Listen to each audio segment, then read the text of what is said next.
Hi, I'm J. Michael Kelly. You're watching H1 Unlimited on YouTube.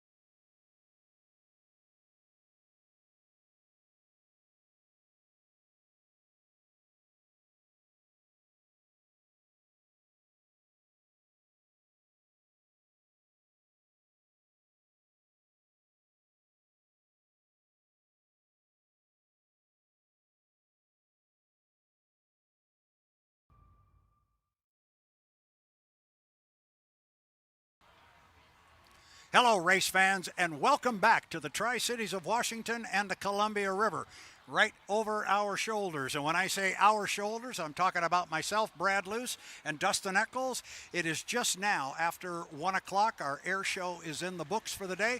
And Dustin, we're getting ready to put the big dogs back out on the water again. We've got another 1 hour H1 Unlimited test session. Supposed to go at 1 o'clock. We're a couple of minutes behind because of some buoys that had to be moved around and one that fell out of place. But we were just told put the headsets on. We got boats coming. Yeah, they're not going to wait for much. They're trying to get the course set right now. We saw a couple of buoys going back into place, and they're currently working on getting them set back up. And the teams are getting ready, going in the water, and we should be testing again here shortly. We had a nice break, but now that is over and time to go. So we're going to have testing coming up for an hour from 1 o'clock until 2 o'clock. Then we're going to put our Grand Prix hydroplanes in the water. We're going to go Grand Prix qualifying. Then we're going to have a couple of heats of the smaller boats, the 2.5 mods, 2.5 stocks. Then we're going to put our H1 boats in the water again, and we're going to start the qualifying process. So a lot still to come this afternoon. Don't go away. Dustin and I'll have you covered. Danny is on her way back to the pit area. She'll be talking to the drivers and getting reaction down there from what they're seeing on the water from testing and qualifying. Big afternoon ahead of us. Yeah, a jam-packed schedule. We were looking at how they moved everything around to make sure that we still have all of the boats on the water, all the action's going to happen. They did a great job of finding time where they could, and we've been following along closely, looking at all the testing speeds and seeing who's legal and who needs to make some adjustments too. I think the big news for me, and the thing I was most excited about, was that U11, the FLAV-R-PAC, came back and passed Tech. So what an awesome speed. What a great job for those guys. Yeah, I'm going from memory here, but that was 157. Pretty darn fast, and I'm excited about how fast the boat was out of the box and how good the boat ride was. Well, yeah, so I know while we were having a sandwich at lunch, you kept monitoring the H1 website and our little Telegram app that we get information through to see if they indeed passed Tech. They did. That was a mighty, mighty good run. So they have to be happy in that camp, but I think some of the other camps have to be as well. Yeah, all the boats looked really, really well, and I mean, I did see a few notes on here that maybe they needed to make an adjustment to the U12. They did have something they needed to work on to get that to be a legal run, and kind of going back through a few of the boats. Going to make some fuel adjustments, going to make some gearbox changes, but that's what this second test run is all about. We get to go out there, make the changes, go out, put some more time on the water, and then the most important thing of the day is the qualifying runs, and they're going to be so important for this new format that you and I have been talking about all weekend long. They need to qualify well. You need to start this weekend off with a good lap under your belt, get the speed up there, and then you can start working on lane choice. And that's what we're going to be doing still this afternoon. So there is still a lot to come. We talked with the H1 Unlimited Chief Referee, Jonathan Abbott. He has advised us that we have to be off the water by 6 p.m. So we've got a lot to do for between now and 6 p.m. We've got just under 5 hours and a lot to go. And so I'm not sure how much time we're going to have to talk about certain things that will be going on, but we certainly, while we have a moment here, want to talk about some of the great sponsors here. We want to talk about A1 Refrigeration out of Pasco. Want to thank them for their support of Tri-City Waterfallies. They have been on board for a number of years, and it's great to have them on board again in 2026. Also, Legends Casino stepping up again to support Waterfallies and support the community. And you know, you've run a race boat, you know what's involved. You've got to have support from the community. You've got to have it from your team, your sponsor. It's not one person or any one thing that makes it all work. It's everybody coming together with a common goal. Absolutely, yeah. When you get a good group behind you, it just makes it that much easier to put one of these boats in the water and make it successful, and the event as a whole. So, yeah, great people like everyone we have at Legends Casino. You just can't thank them enough. And a couple other people that we want to make mention of. They are going to be here this weekend and next weekend at the Seattle Seafair. And these are a couple of organizations who are just so important to us. You're looking at the screen there. You see the Behind the Badge Foundation. This is an unbelievable organization that helps families who have lost those in the line of duty. The whole organization of Behind the Badge was started by a young lady who lost her fiance in the line of duty and wanted to commit to making that something that was beneficial to the community and it wasn't forgotten, and so she began the Behind the Badge Foundation. We've had them on board before, but now we're going to get them more and more involved with us at the live stream. We're hoping that we will have Meg DiBucci maybe come up and spend some time with us and we can talk about it on the air. But a real big important aspect of H1 Unlimited Racing, and I believe every one of our boats in the pit area on the Unlimited side has a tribute to a fallen officer on their boat. So good stuff there. Absolutely. Yeah, I think, one of the best parts about that program for me personally, when we would run the boat with one of the officers' names on there, is you get to meet the families and you get to hear about the person. It's not just the story that you hear in general, but you actually get to hear about the person and some of the personal stories, and it means that much more to you. It's a very, very neat program. Another group that we are involved with, and I say we because you and I are part of H1 Unlimited, but H1 is involved with the Forever Fighters group.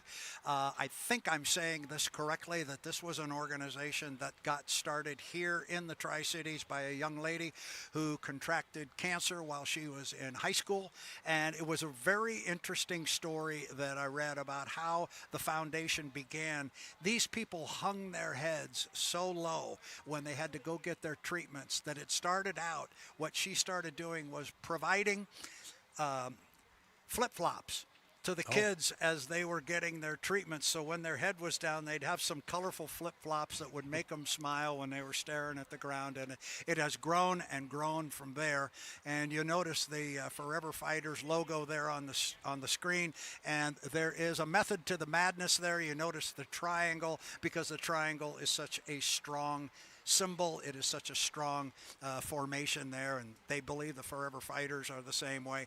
We may have the opportunity to talk to that very woman here this weekend who began the Forever Fighters. So Behind the Badge and Forever Fighters, a couple of very important philanthropic aspects of H1 Unlimited, and we're really, really proud to have them on board. That's very neat. Yeah, it sounds like a great program, a bunch of great programs, and I can't wait to hear more about it all weekend long. So that's what we're going to do. We're looking at, we got a sheriff's boat right here in front of us at the start-finish line, and you're looking there on the screen. That's not the sheriff's boat that's there. That's another boat that was here at the start-finish line, and we are hoping that they are going out and getting in place on the race course so we can start running some boats here. We're ready to go. Yeah, and I looked out there just a second ago, and we were missing one of the second-to-last buoy in turn number 2, and that one is now back in place, it looks like. We still might be working on one more out there, but it is a little ways away. So we're definitely getting closer, and I know that, like I said, once the boats hit the water and we get a green flag, it's going to be a pretty awesome afternoon. Yeah, it's a long ways away, and you and I both wear glasses. So we're doing our best. There's an interesting shot as you're going down the shoreline here on the Kennewick side of the river.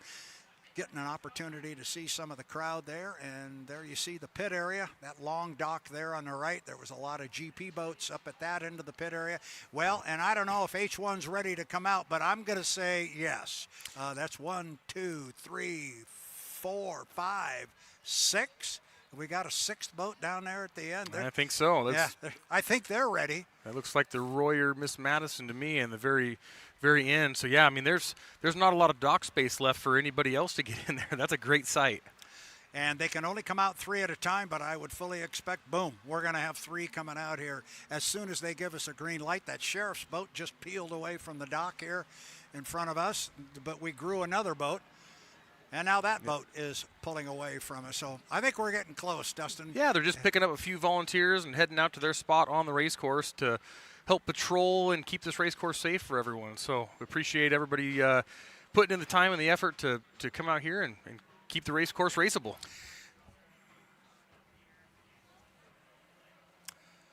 While we await our second test session of the weekend, our Danny Rogers had an opportunity to catch up with Jeff Bernard after he was out in the U12 to Graham Trucking during the first test session this morning.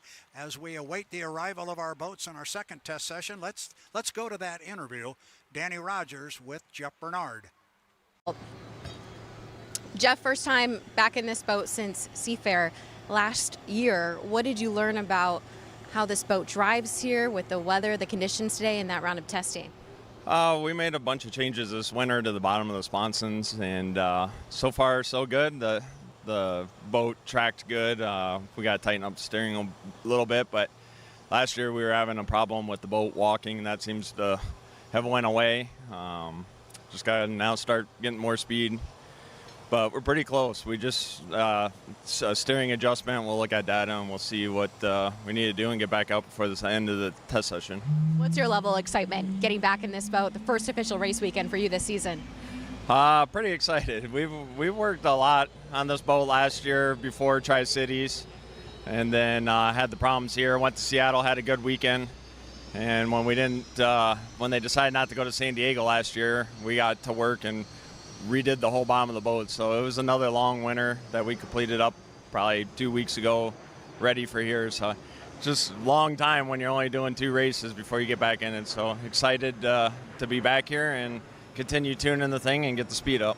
Is there any sense of having to catch up with the guys who are racing in Madison? No, I don't think so. Just because I race a lot already, and I've been to 6, 7 races already in the smaller boats. I don't think it's a big deal. We just got to get some more speed now, and at least the boat's handling good where we can start working on that problem. Appreciate it. Thank you. Thank you.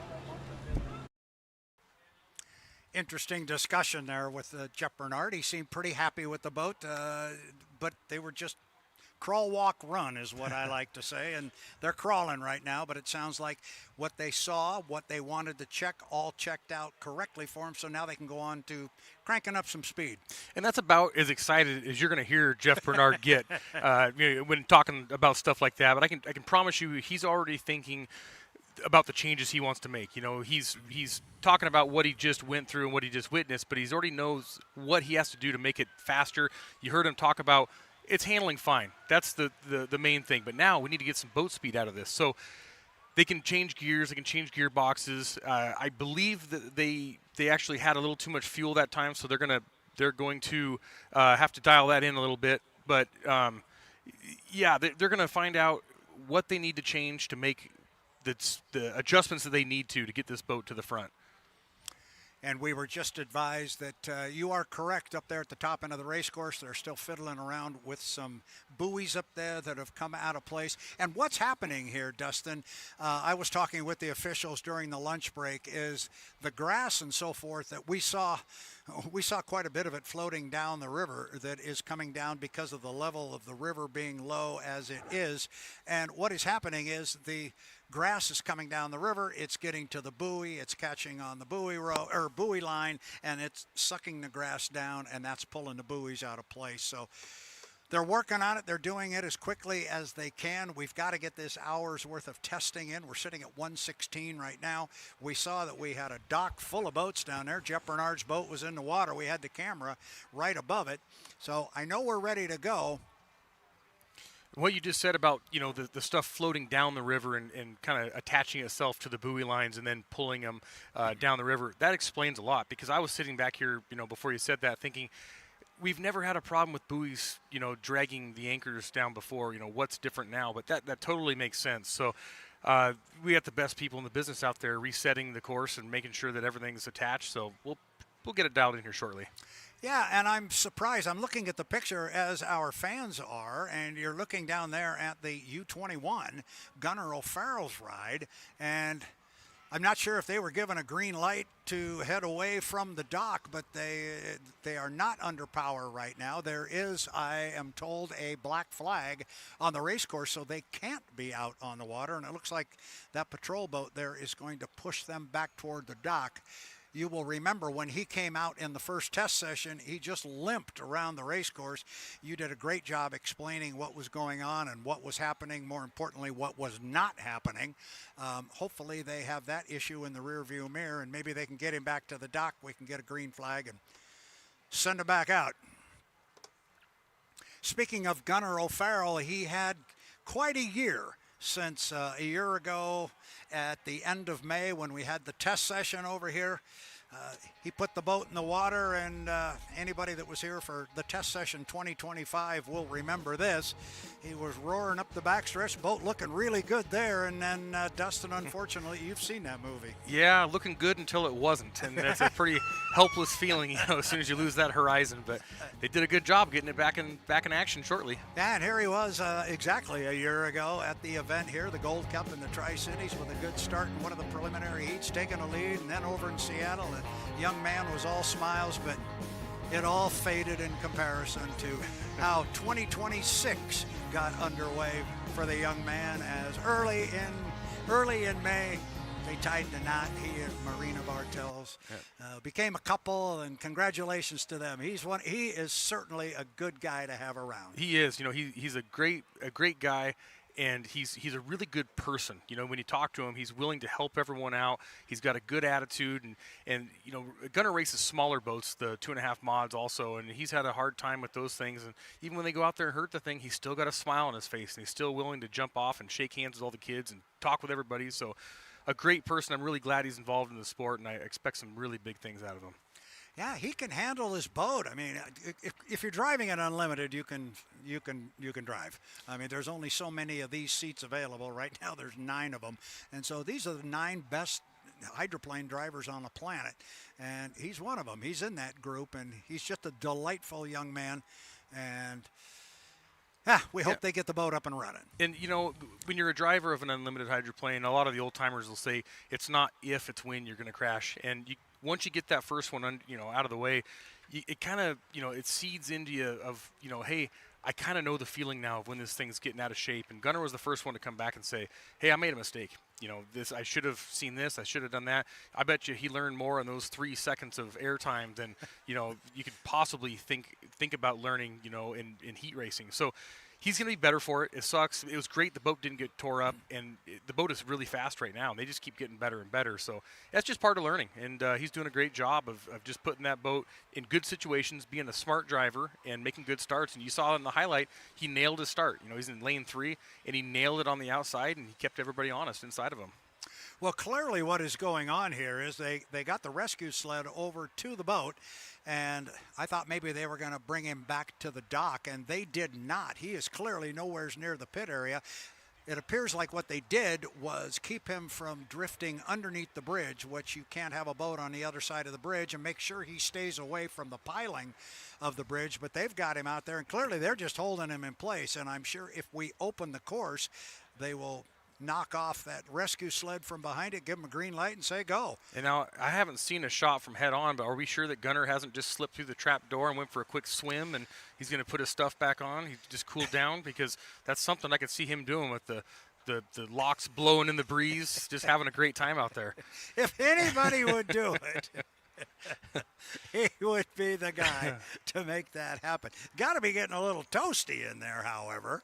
Yeah, I kind of wonder if I wonder what he's doing, because you think that he'd have the lid open right now, at least getting a little fresh air blowing through there. But you never know. They've got something going. We'll hear what it is shortly.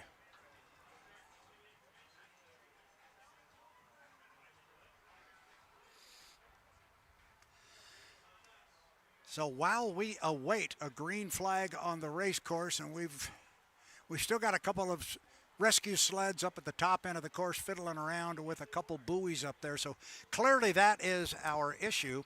And while we await a green flag on the race course, we got a couple highlights we'd like to show the fans here, and you can appreciate this one. Dylan Runne there, I think that's him going across the line, or he's on the inside lane number 1. And you're going to see what there he is back there in lane 1. Watch what happens to him down in that lower corner. You fall in that little hole and boom. Yeah, unfortunately that turn 1 monster just went up and bit Dylan there, but it's not much you can really do. You have to just go in there and hope that you can make it through there, do the best you can as a driver, and sometimes you hit a hole and it grabs the inside of your sponson and pulls you around. So unfortunately, unfortunate to see that happen, but we've said it many times. He didn't have a lot of choice there. He had to put that boat on the inside. He needed to win that heat to get on the front row, and it just didn't work out, but we'll see. Hopefully they're not in that situation this weekend. They've got a boat with an awful lot of speed, so we'll see what happens. We've also, I understand, we've got another interview from our Danny Rogers that she picked up earlier. Let's go to that piece now. Dylan, after that round of testing, where do you feel like the U40 can take a leap here after a weekend in Madison? Yeah, so I think it's just consistency this weekend. Just taking a little bit of a breath, making sure we go out and get points, come back every heat, keep progressing, keep getting the boat faster. We know we have a fast boat. That's not really the problem right now. I think it's just new team, new processes, and I think we're going to be in a good spot come the end of the weekend. What's the best way for a new crew to get acclimated to each other? Yeah, just doing it over and over again. So, I think we have such great personalities on the team, such great people. So now it's just really about the consistency of the process, and we'll get there. By the end of the weekend, it's going to be 6-7 times off the trailer, back on the trailer, in the truck. So we'll be polished up for Seattle, and I think we're going to be good here this weekend. How much more optimistic is Bucket List as an entire crew going into this weekend? Yeah, I think we're feeling really good. We left Madison feeling that we at least had a really fast boat and kind of put some people on notice that, this boat can compete here. So I think that was something nice to walk away with. And then we did some preventative maintenance over the last couple of weeks, checked things over after Madison. Obviously had a few problems there. So I think we're feeling really good going into the weekend. We appreciate you. Good luck. Yeah, thank you guys. Another extremely good driver. I am really happy to see him have this opportunity. You and I both. Yeah, when Kelly told me, he says, hey, we're going to bring Dylan on board, and we're going to bring this thing back out and get it wet. I thought, what a great choice. And, Dylan has some experience from a couple years ago, and he did a wonderful job with it. Kelly is so great to work with. He's got a great group with him that you add Dylan to the mix, and it's a good recipe for success. So I'm looking forward to seeing what they can do on a nice big race course. Well, you can see 6 of our H1 Unlimiteds there, well, I will say at the dock and not in the water, because the U11 Miss FLAV-R-PAC has been lifted out of the water and is just hanging over it. But we can call it 7 boats if we include Gunnar, who's not in the picture there.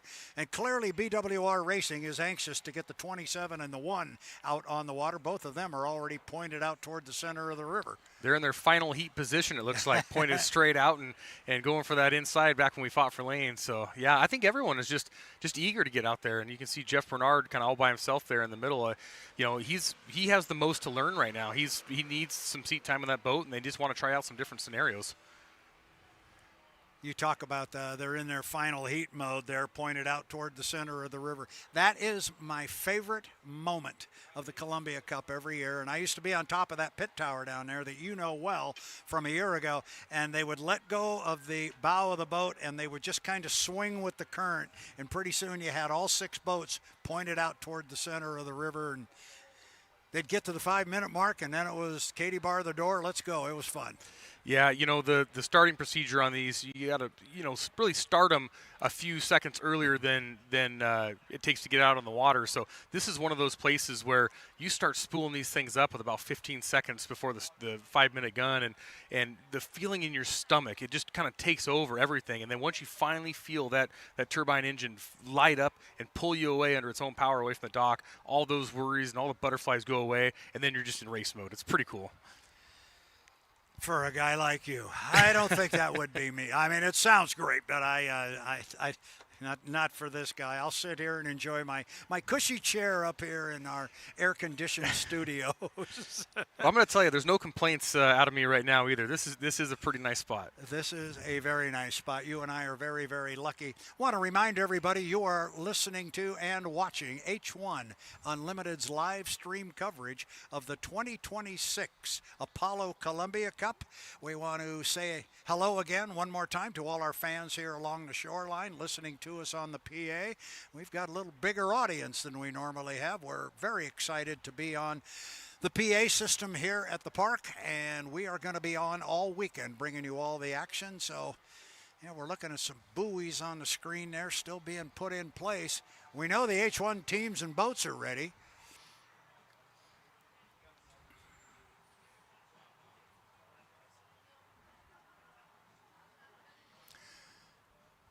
So while we await, let's go back down to Danny Rogers, and we're going to replay an interview she had from our first testing session this morning. She had an opportunity to catch up with J. Michael Kelly. Mike, you know this course well. What is the number one piece of advice you give yourself or to any other driver getting out here? Just, pay attention to the conditions, really. Wind, as most know, I've had a few mishaps here. So, just staying on top of it and, learning the race course as you go. And so far, the course looks really good, and just happy with the results after our first test run. What's your number one point of emphasis for you as a driver here today? Just collect as much data as we can. It looks like it might be a shorter time out there trying to figure out the equipment, but, I think we'll get some good feedback off of that run, and we'll be able to kind of, aim a little bit more in qualifying and hopefully learn a few things in the next two runs in qualifying. Any major tweaks you made from Madison to here? Gears. Just we looked at a lot of data over the break, and we learned a lot of stuff and a lot of good stuff. So I feel like that kind of. We learned a lot, and the results showed for itself out there. It was a little rough running with a couple other boats out there mixing up the water, but overall the boat handled it pretty good, drove through everything, and just glad to be here in Tri-Cities, and it's good so far. Good luck this weekend. Thank you. Thank you.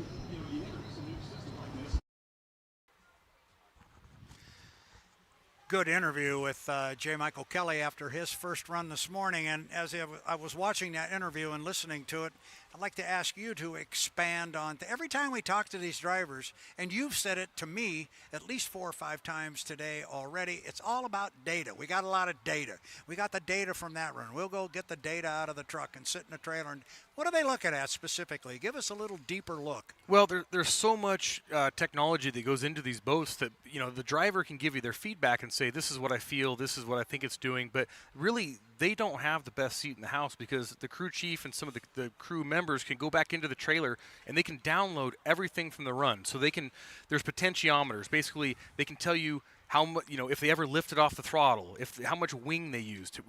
Sometimes when you're trying to make a boat go down the straightaway without crashing, you don't realize that you're putting a whole bunch of front wing into the boat to keep the front end down, because in the moment you're just driving the thing. So you come back in and the guys will say, wow, you were really using a lot of canard wing. Wow, you're really steering to the right a lot, or you're left, or you were really fighting it. And they can tell you everything that you're doing on the on the race course at that time, and then you look back at it later and go, you're right. But there's so many smart people that go into all this stuff, and they can tell you what the boat's doing by looking at the input that the driver's putting into it to make it go straight down the line. So they're looking at the gearing, the propellers, and also the rear wing, which is only adjusted on the beach. The front wing, the driver's adjusting while they're racing, but they can also preload that certain way. So there's so much that goes into this stuff, and there's also other changes that we can get into later. With you hear the guys talking about runner angles, and like what Jeff Bernard said about changing the runners. If they change it, the bottom of the boat where the sponsons are, 1/10 of a degree, that completely changes the ride of the boat. So you think a 1/10 of a degree, what's that going to do? I tell you firsthand, it'll make a boat go from totally undrivable to one of the fastest out there. Data. This is You know, we have a race team out here called Go Fast, Turn Left. It's obviously a lot more than that. Lee Shaneth used to say back in the day, back in the 1950s, when he was driving a Gale 5 and a Gale 4 on Lake Washington, they asked him what it was like to drive the thing and what went into it. It was stab it, steer it, and turn left. And it's obviously evolved a long way since then. It has, yeah, and you know something that it's pretty prevalent now is you can look back at all the cameras, the onboard cameras, and guys will say, I never lifted, or I never, this happened or that happened, and the crew will look you right in the eye and say, that is not what happened out there. And everyone at home, you can watch all the onboard stuff, or you can watch the drone footage, and there's so much video now to look back at and say, that's not what I saw. And, a lot of times the driver, they have the worst seat in the house. They're just fighting it to keep it going straight or get it through the corners. And when you say, it looks like it was doing this, the driver will come back and say, you know what? I think you're actually right. I was fighting it so hard the whole time that I think you're right. So, yeah, it's pretty cool. We keep saying data, but it's the real deal. And that's really what goes into making these things go this fast around the race course. As our camera is pointed down toward the blue bridge and the point that is down from us, and then the pit area is just around behind that point. And a couple of minutes ago, we had a good drone shot coming up the Kennewick side there, showing the fans. You saw the fans in the river waving at our drone as it went by. The fans are a big part of this event. We heard all the drivers talking about it this morning and how they love being here and just how the fans interact so well with the drivers at this particular venue. But that happens at all of the venues.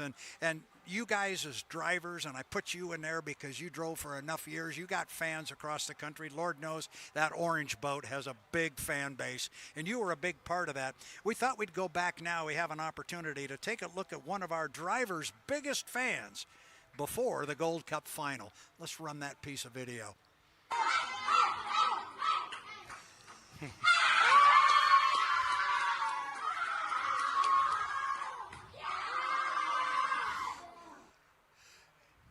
It never hurts when you have your kids rooting for you back home. That's cool. Had you seen that? No, I haven't. That's really, really cool, though.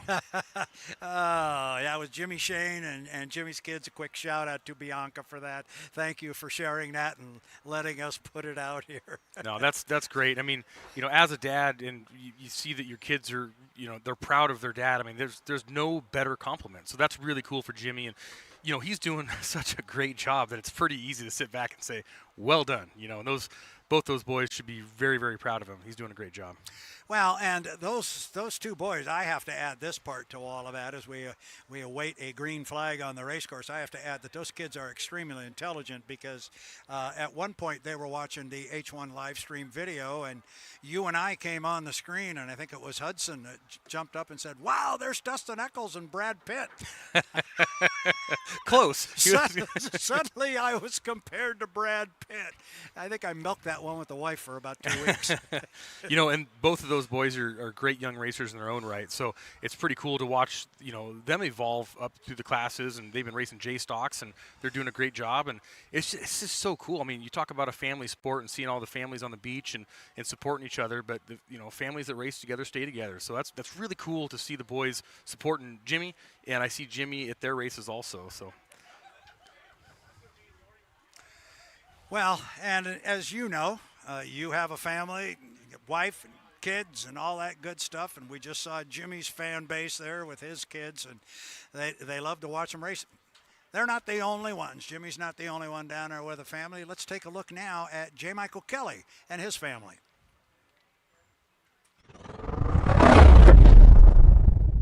I think my kids, I think my ultimate goal, and I think my kids' goal is to race against each other. I think, I'm so proud of my boys and stuff with their racing accomplishments, and just watching them and helping them. And I think it'd be really neat and special to race against them. And that's my goal in life, is to race against them, and then, see them just help them, and, just enjoy that part of, the family, the life stuff. Yeah.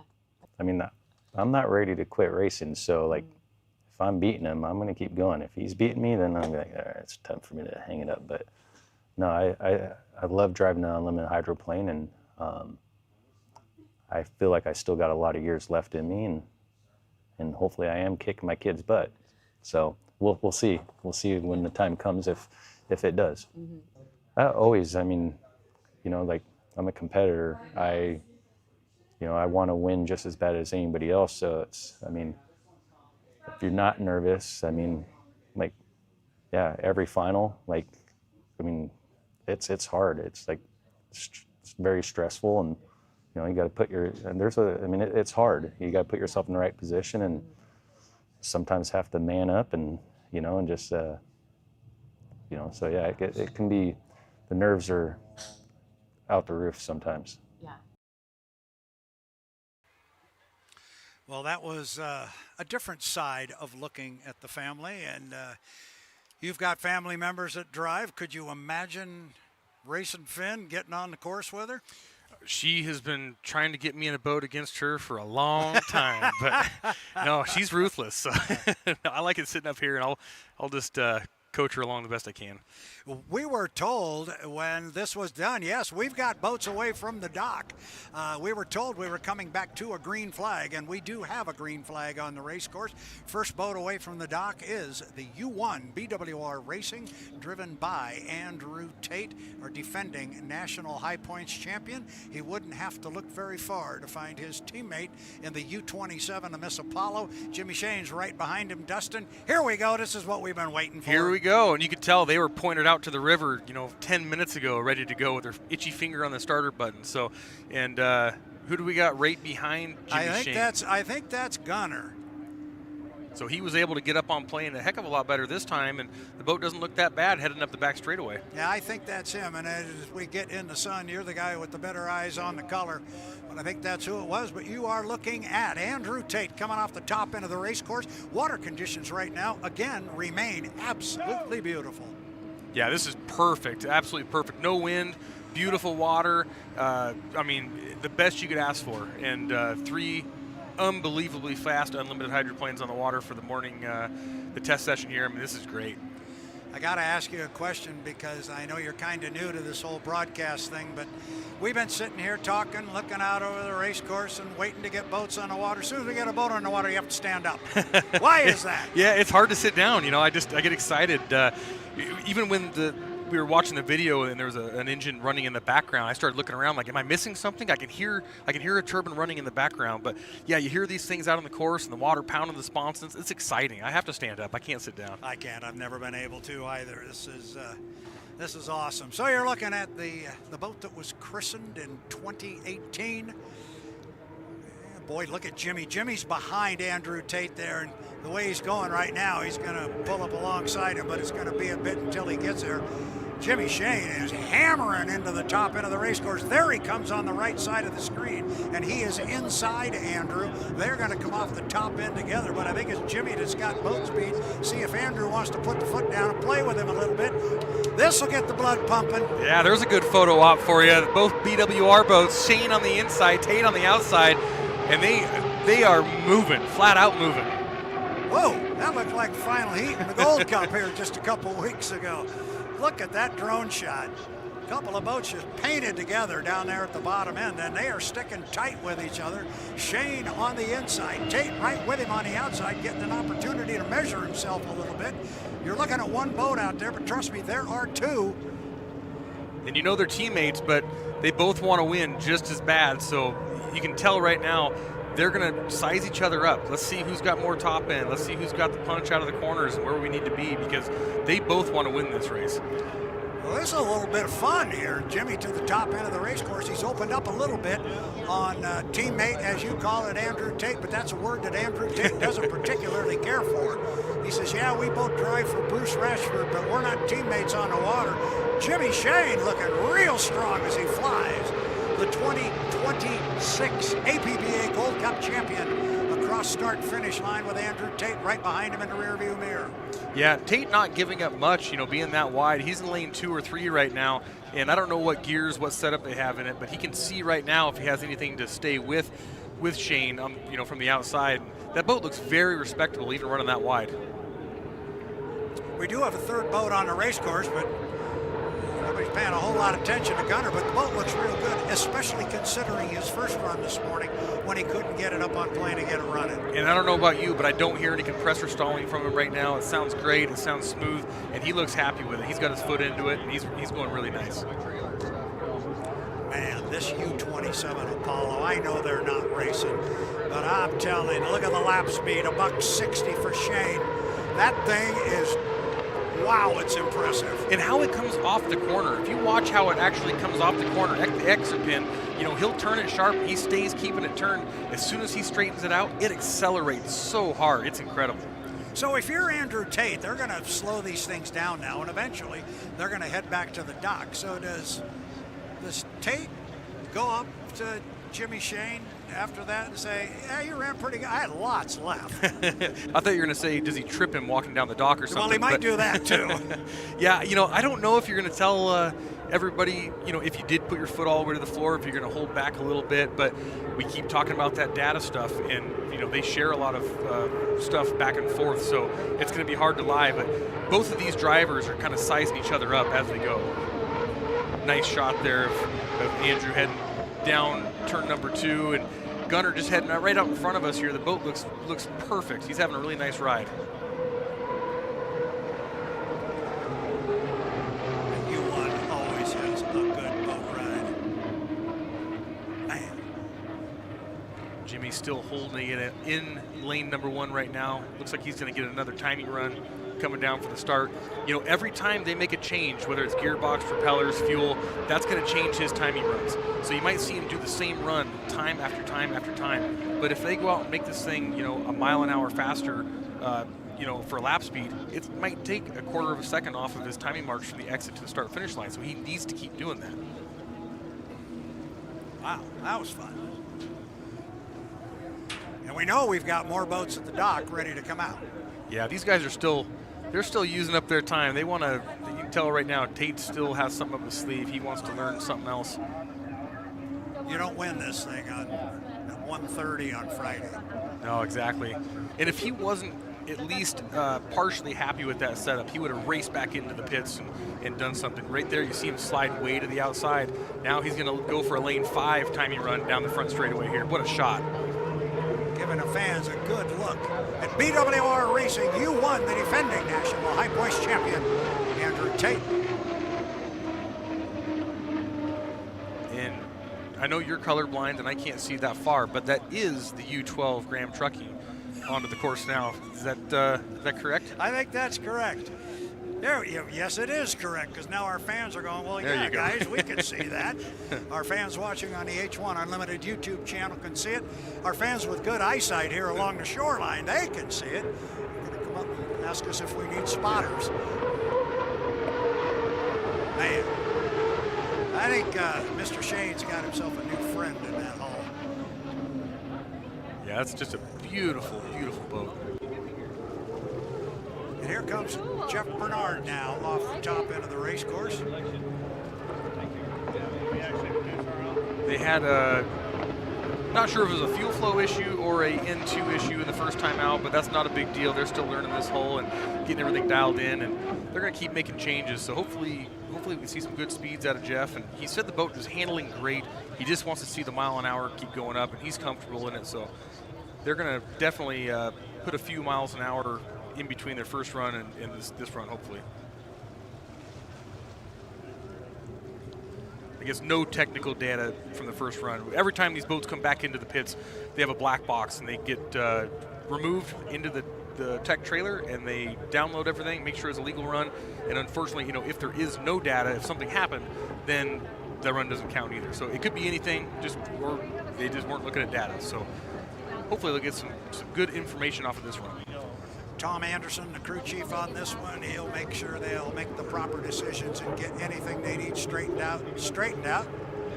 Looking pretty good right now. Certainly is. A former Miss Budweiser, but much more recently, the U12, the Graham Trucking. We have got J. Michael Kelly on the backstretch in the Maverick, presented by Beacon Plumbing. J. Michael Kelly, with whom we were just watching an interview talking about racing against his kids. 141 miles an hour for Jeff Bernard on that last lap. Mike Kelly comes off the top end as you look at Bernard up the backstretch.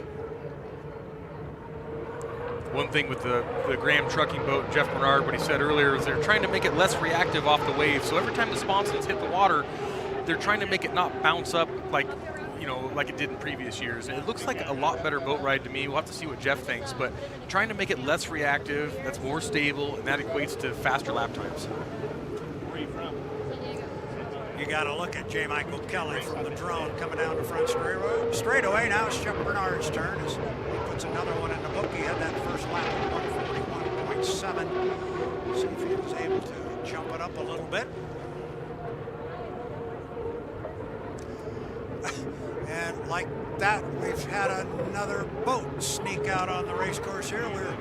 That is J. Michael Kelly's teammate. It'll be Corey Peabody, who just came across start-finish line here. We're still looking at J. Michael Kelly coming off the top end. Bernard turned that last one at 147, so we moved it up. But here comes Mike Kelly. You got a lot going on this race course, and you got to keep an eye. You got to keep an eye on down to the right. See another boat sneak out on the course. I completely missed Corey coming out. Yeah, they're spread all over the place right now, but at least they're all getting some nice clean water. You know, they're spread out enough to where they're not running over the slop, and they get to learn something. So 3 boats in the water, that's plenty right now. As you look at Mike, turn that lap at 153 and a half. Running up the backstretch, Jeff Bernard just came across start finish, and I think he's going to bring it back to the pit area.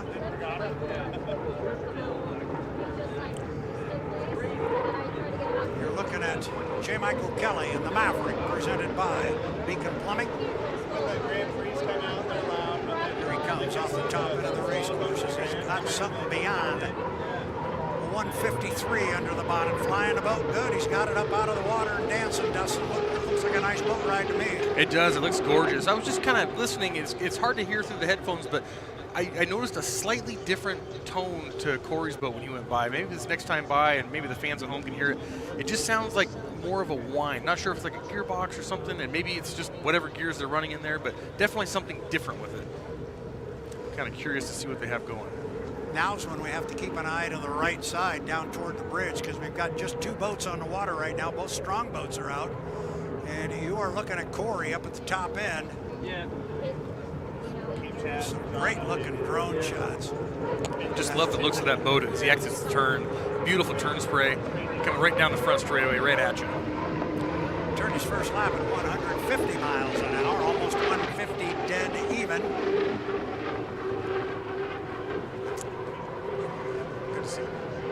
Ed Kelly comes across right behind him.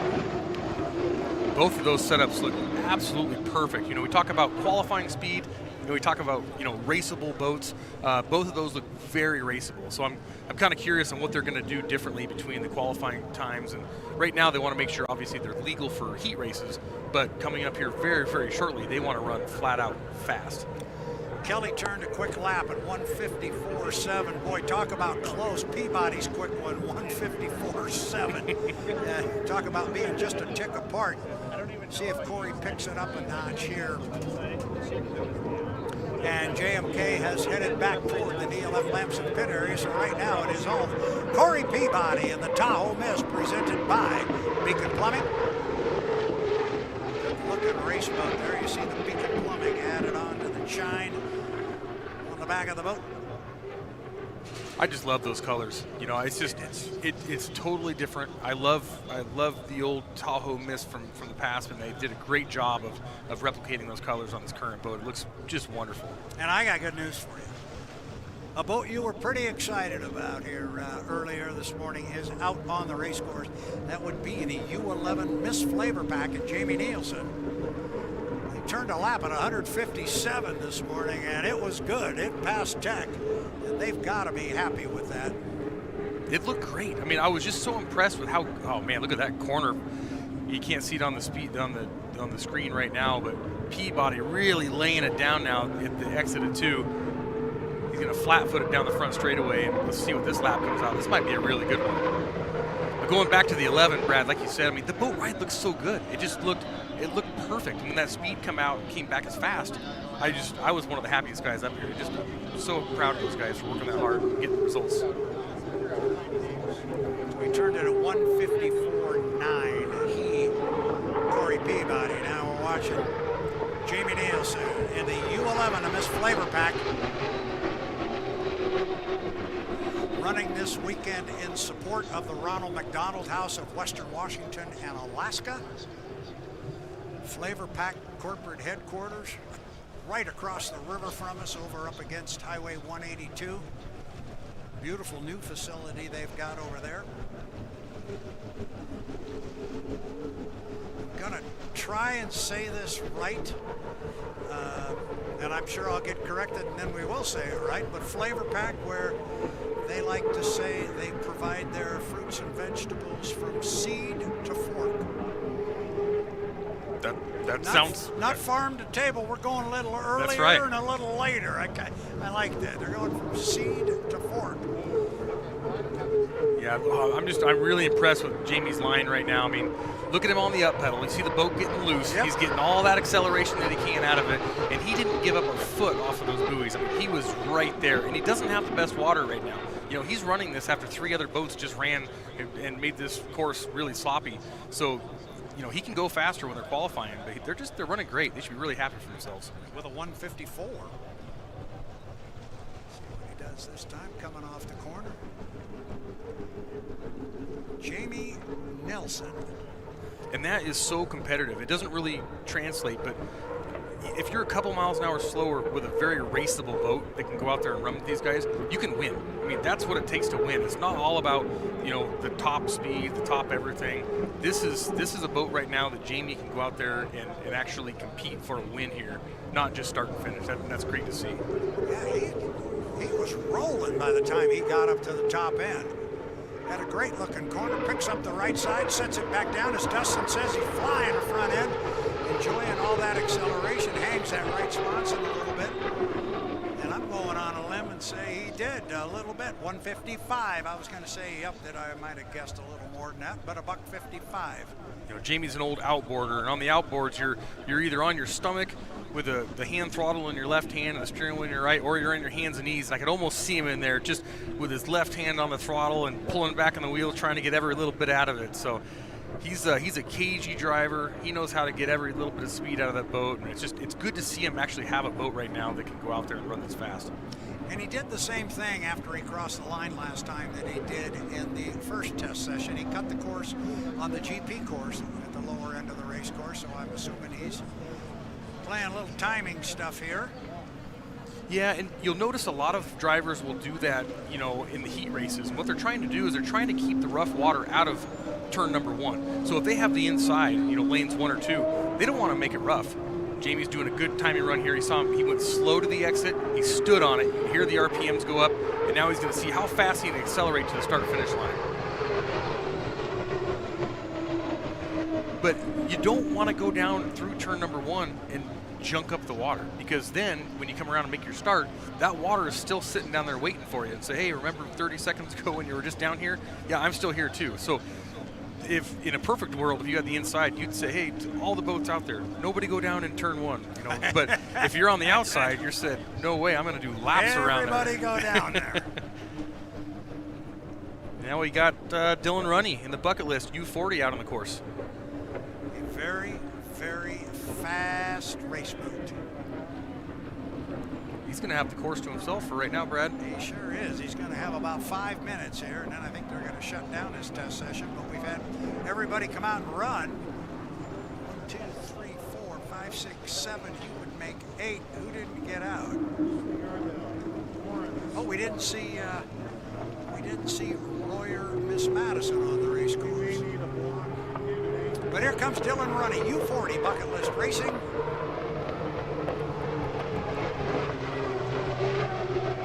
Boy, a nice looking boat ride right there for Dylan. Some great water. He's carrying the boat well. This is just a nice big corner here.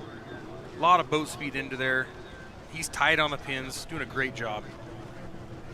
You see as he straightens it out, he gets to the exit pin. He's going to switch his foot to the up pedal. He's going to put as much air under the boat as possible and accelerate. Watch it start to get loose. You don't see the water breaking off the sponsons like he did before, and now he's going to roll back on, keeping the front canard neutral and making sure that he can bring the front end down if it does get light. He's moving.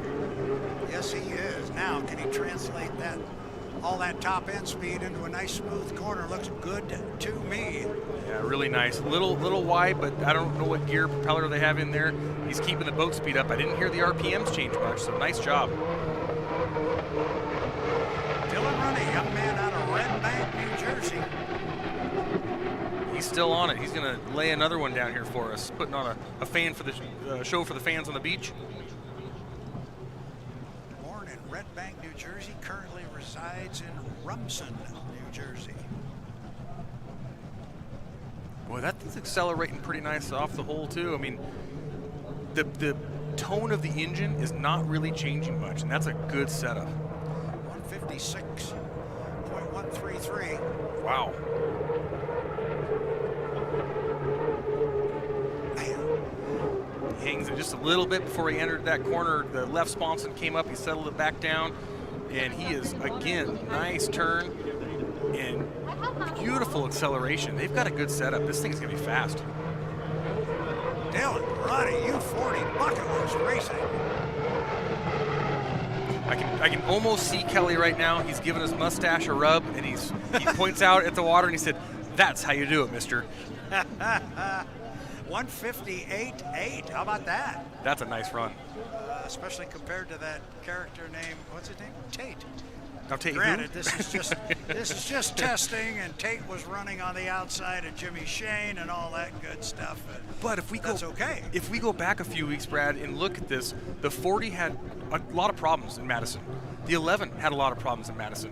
Look at the guys on the top half of the leaderboard right now as far as testing speeds. And again, it's just testing, like you said, but these guys, this is a shot in the arm for them to feel good. This is a little momentum to go into this weekend. It's a long weekend, and they're starting off on the right foot. And I'm so excited for both of those teams.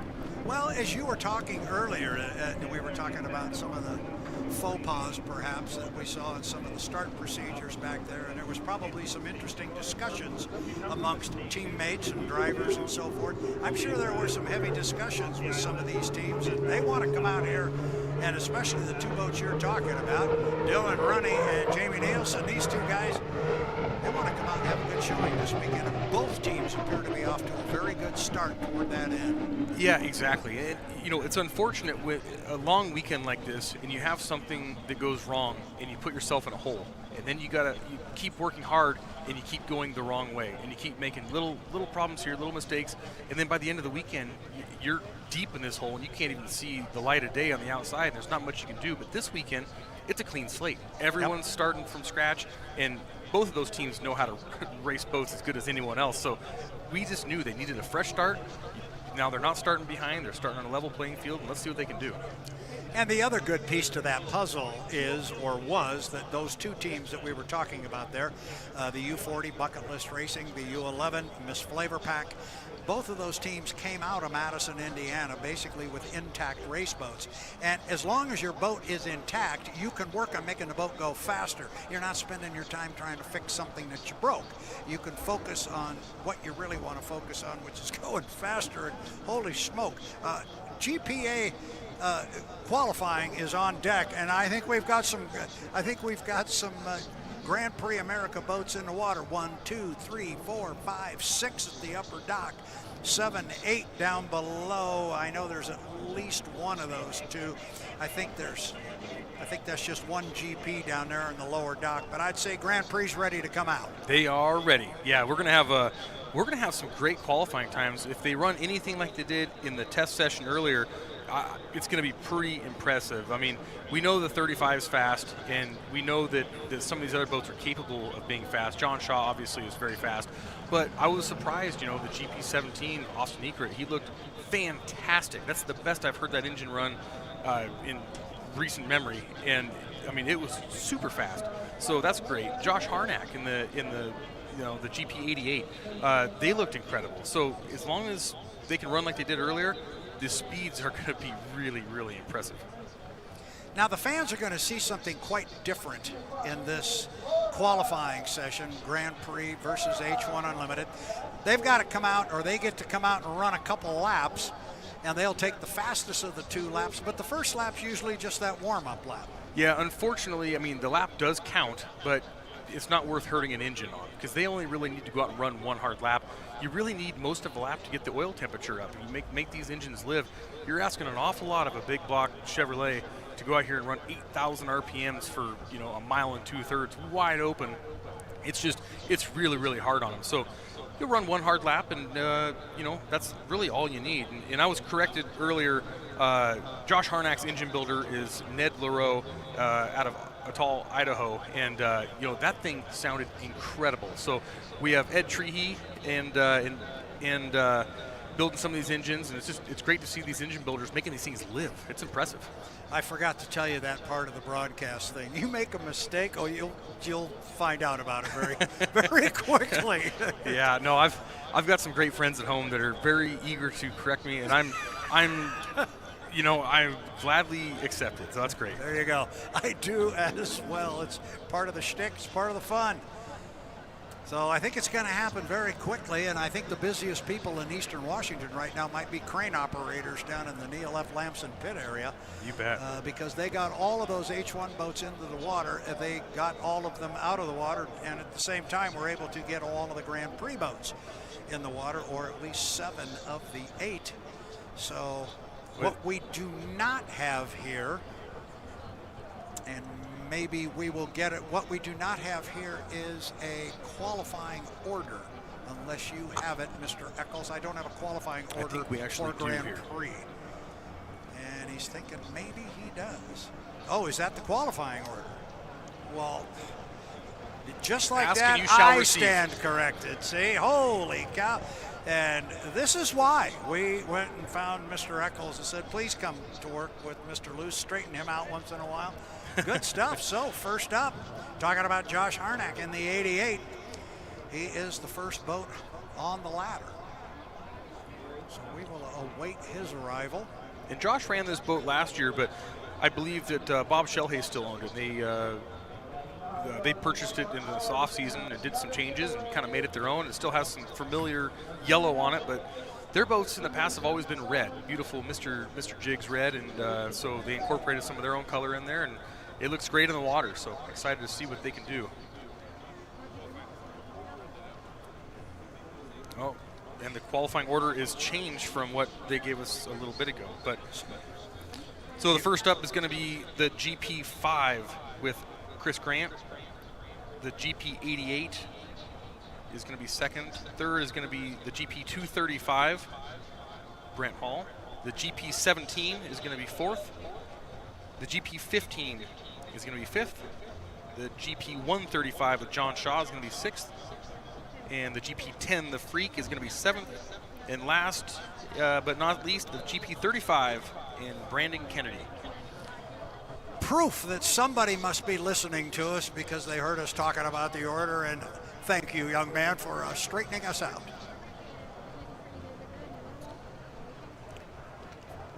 Okay, so apparently the GP5, first boat on the ladder, apparently they have pulled out of qualifying, so we will not see Chris Grant in that brightly colored boat. I guess that's the best way to say it. To me, it's yellow, but I heard you discussing it this morning. You said something about green. But now, you told me that you're colorblind, so I could tell you that it's pink. I could tell you that anything. You could get away with anything. But the Jack Nut apparel is apparently not going to make it in the qualifying session. That's okay. They did not come out and test this morning, hoping that everything is okay, and maybe they just weren't quite ready. And hopefully we'll see them before the weekend is done, which means we're back to where we were before, that being that the 88 with Josh Harnack will be the first boat out. And then actually you had the right order. Everything was fine. We just had the first 2 boats flipped. Yeah, everything's constantly changing a little bit up here, but yeah, we should have the boats on the course here shortly because we know that they're in the water ready. They are in the water and ready to go. And I believe that Jim Rowe is the owner of Harnack's boat. He went in and purchased the boat, and Harnack's are doing the driving. Brent Brent Harnack is Josh's father. He's the owner of the GP or the National Mod 88, and he's on board helping out his son Josh run this boat. What a great family, great group. It's just cool to see him out here. It is a great family, very involved, and it's a family that races together and shares their life together, and they're delightful people, and we wish them nothing but the best of luck out here this weekend, and we hope to see them on the water here momentarily. These drone shots, Brad, they never get old for me. You know, looking down at the corner and looking right down the race course, and it's a view that I've never been able to see before, so it's pretty cool. And look at that. I mean, that's a lot of horsepower sitting on the dock. That is a lot of horsepower sitting there on the dock. So that's what we're waiting on. That's what's coming. 6 boats sitting at the dock right there, ready to go. And I think that boat in the very back on the Unlimited dock, that's going to be Josh Harnack in the GP88, all yellow with some red trim, the taller of the uprights. It's similar to Greg Hopp's boat in the GP15, but his uprights are lower. The boat is a little more sleeker, lower profile, as you stated earlier, a little easier to pick it apart. And that GP5 Jack Nut apparel, you can see it just atop the ramp that says Apollo on it there on that dock that's got all the boats. Just go up on the trailer, you'll see that apparently bright green boat up there sitting on the trailer. And for those of you that are colorblind, the bright yellow boat. That's probably a good idea. That was our producer in the ear saying we are going to take a very quick break. Now, the last time we did this and said we'd come back when boats were on the water, we were gone about 2.5 minutes, and suddenly we had a river full of race boats. Let's hope that happens again. You are listening to the 2026 Apollo Columbia Cup from Tri-Cities, Washington. Brad Luce, along with Dustin Eccles, Danny Rogers is down in the pit area. Do not go away. That pit area that you just saw on the screen and all those boats lined up, they will be on the water shortly. When they are, we'll be right back.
Dustin Eccles, I have learned something. I have been coming over to this particular race since 1968. I've never missed one since then, and I have finally figured out how to end a delay in a hurry. All you and I have to do is sign off, and immediately we get a green flag on the race course. It's time to go. Grand Prix America qualified. Let's go. Josh Harnack, first boat out on the race course. He's gonna warm that boat up a little bit here, and you can hear him coming. You can definitely hear him coming. And he's actually running a little harder than I thought he might. Yeah, he's got an itchy throttle foot ready to go, but I'm sure his radio guy, his dad, is telling him, hey, let's just wait. He might hit it hard here right off the bat. I mean, he's got a green flag, so he can do what he wants to do, and it's all up to him, but that's a really fast boat. And he does get to basically travel almost the equivalent of a lap coming out of the pit area and all the way up the back chute. And I think he's going to nail it. He went wide to make a start here, so I think he's going to be on it here. Well, yeah, he's on it.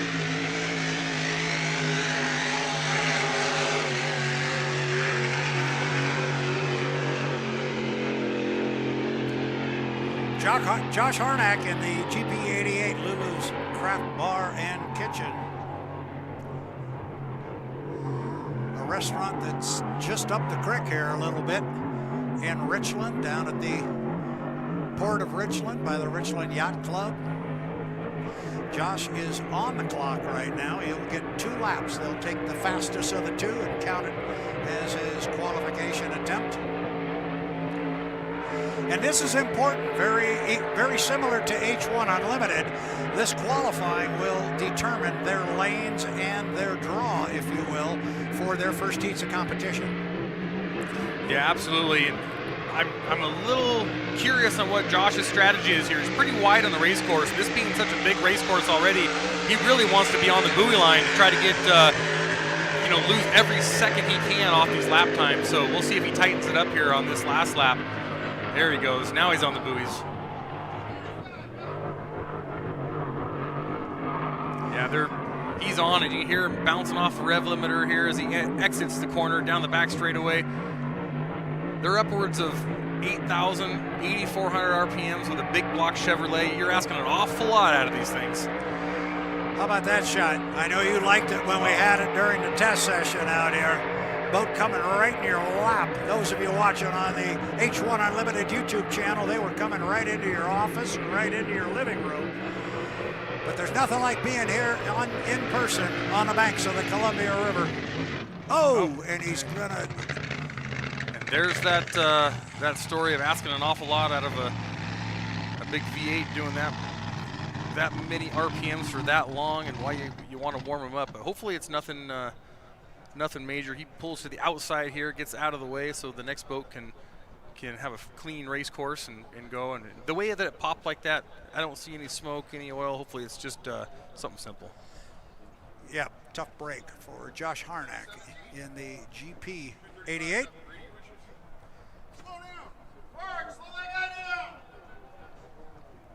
So we just heard that the 235 is having a radio issue, so they might get bumped in the qualifying order here.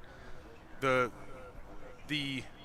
rule is for the boats, you have to have communications to the shore to go onto the race course. It's a safety rule, and obviously if you're not having communications before you leave, they're going to hold you at the dock and say, hey, you can't go on the race course. So they're going to work feverishly to get that fixed and make sure it's safe. You see Josh Harnack climb out of the boat here. He's thinking to himself right now, I wonder what the heck that was. I hope it's something stupid, because the boat looked great, so hopefully they can get it dialed back in. He did complete the 2 laps on the clock, the quickest of which was 102 miles per hour. And apparently that is the lap 1 time. We are still awaiting the speed on lap 2. Not necessarily under power, but he did finish the second lap. He ran it, I think, harder than the first one. We will find out here momentarily what the speed was on that and if it was any quicker. He was a lot closer to the buoy line, too, in that second lap. I think it'll be a lot better time, even though it did start popping before the start-finish line. But, the next boat on the race course is going to be the GP17 Austin Ecrit, and I can't wait to see this thing run. I mean, we didn't really get a good lap time, and there was multiple other boats on the race course when he went out earlier, but the boat itself looked fantastic. So as soon as they get Josh out of the way, they're going to open up the course to the 17, and that should be a really good run.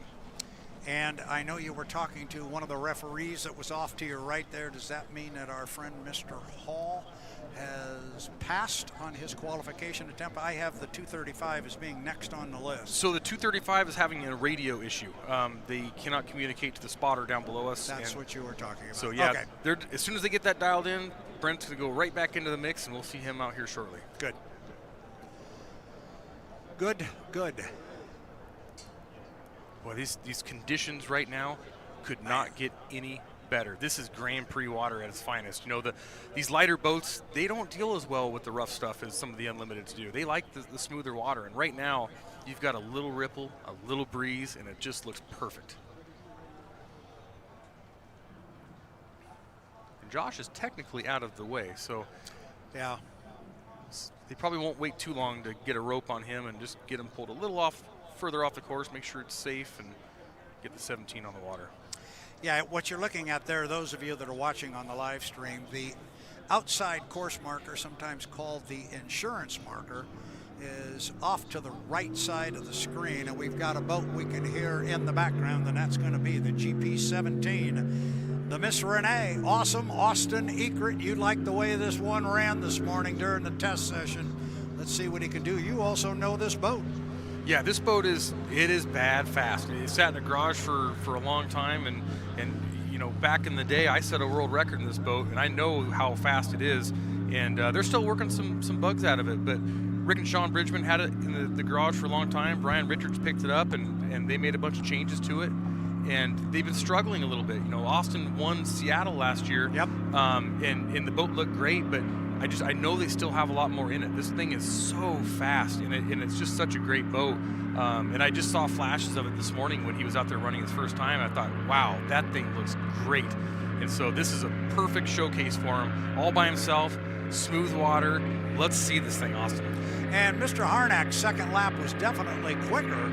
Now we see his speed listed at 117. That first lap was 102. So, to your point, he tightened up the race course, obviously ran harder, and still finished basically without having any power. So, much better lap on the second one. We really didn't see all of it, but certainly got it up to 117. You see right now, Austin, again, a very, very smart driver. He's going to use this whole first lap to make sure that all of his temperatures are right. Everything looks right in the cockpit. He's got a whole face full of gauges right now, and he's going by all of them and making sure it looks good, because he knows another half lap to go, and he's going to put this engine through the paces of its life to try to get the speed through the roof. So he wants to make sure it's there before he puts his foot to the floor. So when typically do we see him start winding it up, Dustin? About halfway up the back chute? About halfway down this chute. You'll probably see him maybe even a little bit earlier. Yeah. These things accelerate so hard that it's pretty incredible, but they probably have a really big setup in this thing, which might take a half a lap. There you go. Now you hear him. Yeah, you could hear that all of a sudden. You can hear the RPM pickup. It is awesome. Austin Eckert, GP17, Miss Runne. Listen to that thing. That is raw horsepower.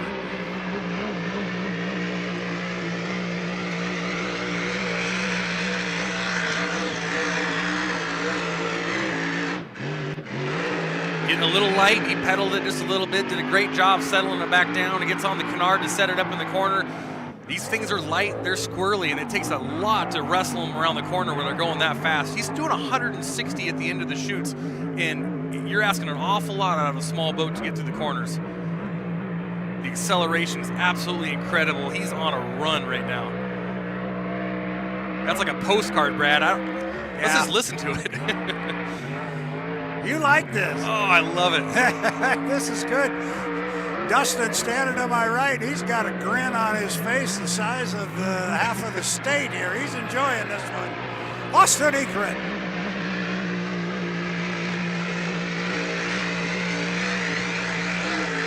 Yeah, that looked great. I mean, it looked like in the second turn there, little bobble. I don't know if he hit a hole, bounced out. I mean, the one thing about the Grand Prix class is if your foot ever bounces off the throttle, everybody within 2 counties knows it, because you can hear the sound forever. And they say, well, what happened at this point? You think, nothing. Well, oh yeah, my foot bounced off for a second. So could be anything, but that was a great run. Well, that was impressive. And he stepped above Mr. Harnack. That tells me a lot about Josh Harnack's second lap.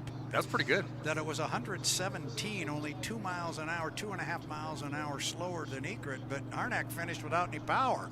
Yeah, and I think Egret's time would have been a lot faster if whatever happened down here in turn 2 didn't happen, because he definitely slowed down between the entrance and the apex pin. Something happened, but that's a great run. I mean, almost 120 mile an hour average. That's pretty fast. That'll work. That will work. So next up on the ladder is the GP15, unless they get some radio communication, if I understood you correctly. Looks like the 15 is the next boat out, so they must still be working on Brent's radio communication problem. Hopefully they get that dialed in. And Greg Hopp driving the GP15 here. This boat, I mean, we say it about all of them, but this thing is bad fast. If I know Greg, he's going to try to leg this thing a little bit, but he's not going to show you everything because it's a long weekend, and they know that. So this thing is, even if it doesn't top out the qualifying ladder right now, never count them out for the final, because it is so fast and so consistent. Yeah, this one can really, you can't miss it. We could have 4 yellow boats here on the water, but this one is such a low profile. You can't miss this hydroplane on the water. It's an older boat.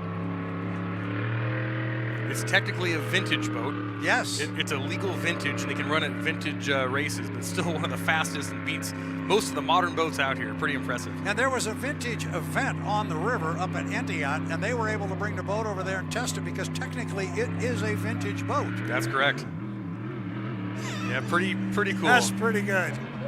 I think Jerry made the comment too. He says, well, half of our crew's vintage too, so we all fit right in. There we go. I had to laugh. There we go.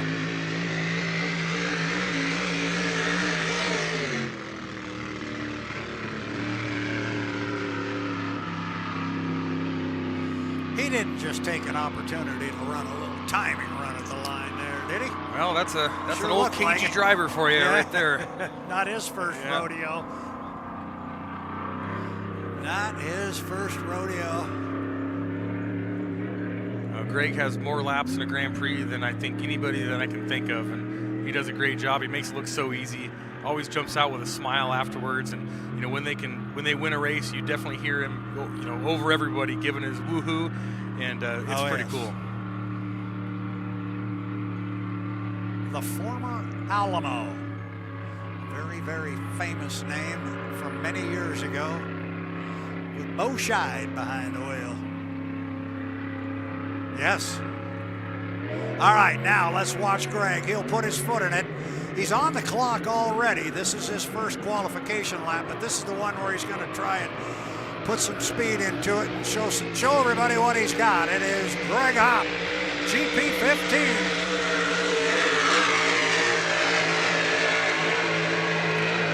Overturf Volkswagen Kia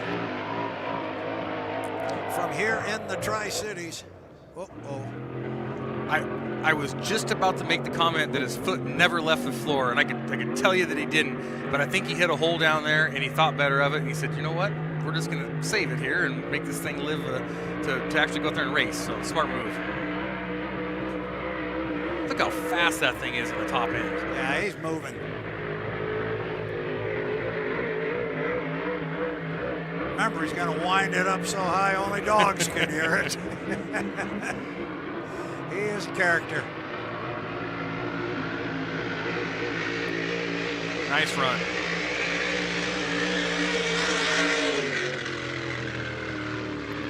Greg's one of those guys where he's in the bilge cleaning oil, and he's building engines, and he's working late nights, and he knows what it takes to make one of these things last. So, yeah, he's a great guy to have behind the wheel for his dad, and he does a wonderful job. It looks like we have one of the Cool Cat boats out on the race course. And the question is, which one is it? It could be either, because it looks like the 135. That's going to be the 135 with John Shaw, the former GP79. The Bad Influence from a year ago, driven by Jeff Bernard. But that boat traded hands after the event in San Diego last year. John Shaw, who had a pretty darn fast boat to begin with, picked up this hull, decided he'd drive that one, but the other one was still quick, so Brent Hall was hired to drive the other one. The two boats are very similar in appearance on the water. The only way I know how to tell them apart is a turquoise cowling on the 235 versus this one, which is, well, whatever color that is, dark blue or something. Yeah, they have a very similar look. This one is a Henderson hull, I believe, and the other one is a Claude Bergeron. But you know, if you're not really looking at the cockpit, they look very, very similar. And this boat is, I mean, it holds the mile 2/3 record, I believe, and Jeff Bernard drove it the last few years, and Mike Grindell's the owner, and just a fantastic setup. I'm really glad to see it back out on the water. Yeah, this boat we know is a quick one. I'm curious to see what kind of a speed Mr. Shaw can lay down here. You see, Greg Hopp's speed came in at 113. I thought it might have been a little quicker than that. Yeah, you know, he took that hop in turn 1, and then he pedaled it a little bit before the entrance at turn 2, and I mean, a second here and a second there, and all of a sudden that speed drops. But when he was on it, it looked really, really impressive, and you know, it really matters in these heat races.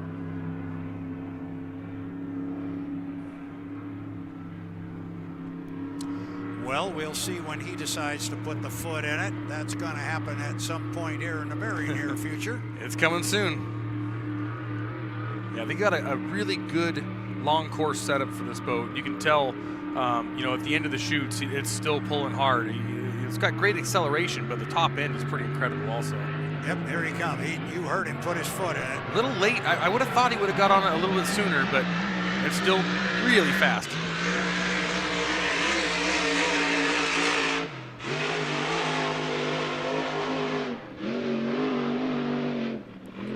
That's when the driver comes in and said, "I never lifted."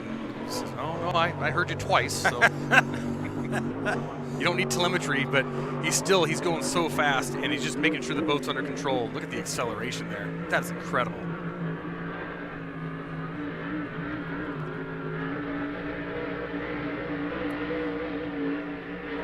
A 2,800-pound boat doing 160 miles an hour with 1,500 horsepower. It's a hold on and you know, hope this thing goes the right way, because it's a quick run.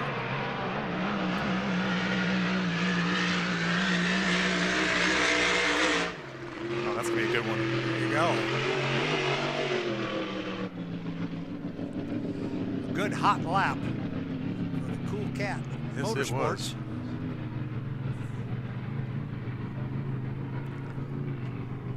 Yeah, these guys will be really, really happy about that. We see the Freak heading out in the background here, getting out on the course and doing his warm-up lap. Yeah, the translation of that is we're cranking boats here as fast as we can. Up at the top of the live view leaderboard, you see at least on the schedule how much time is left in this qualifying session. We're under 50 seconds, so we're going to run out of time here, so our referee is trying to do this as quick as possible. You see that speed from John Shaw, Brad? Oh, there it is. I thought you were pointing at the clock up there. No, 126. How about that? There's our top qualifier. Oh, they made an adjustment to it. The 127.011. Pretty impressive. And that was with him pedaling it too. Well, this is the boat I like. I just like that profile.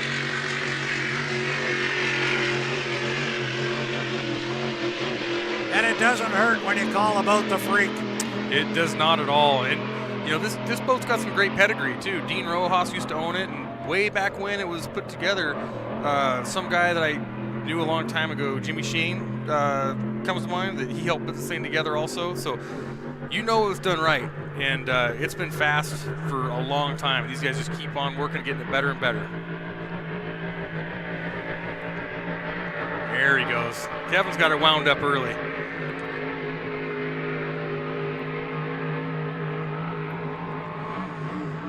All right, he'll come down and put the first lap in the books, but this time he's going to bring more speed to the line and try and really lay one down. It is Kevin Akron. Beautiful boat ride. Yes, it is.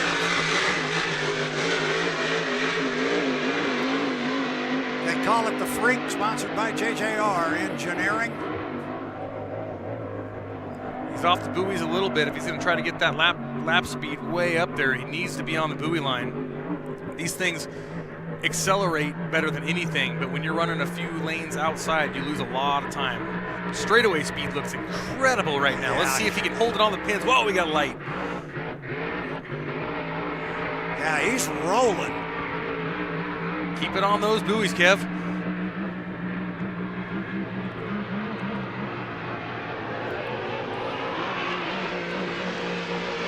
Kevin Eatrick, come down and put 2 in the books.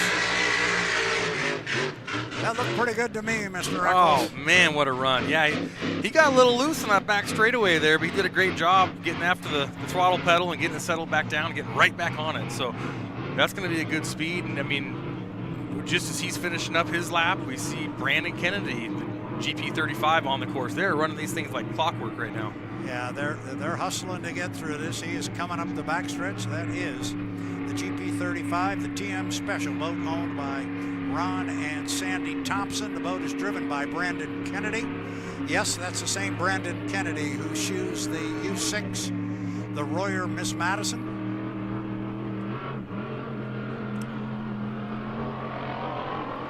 How about that, a 123.8? That's a nice speed.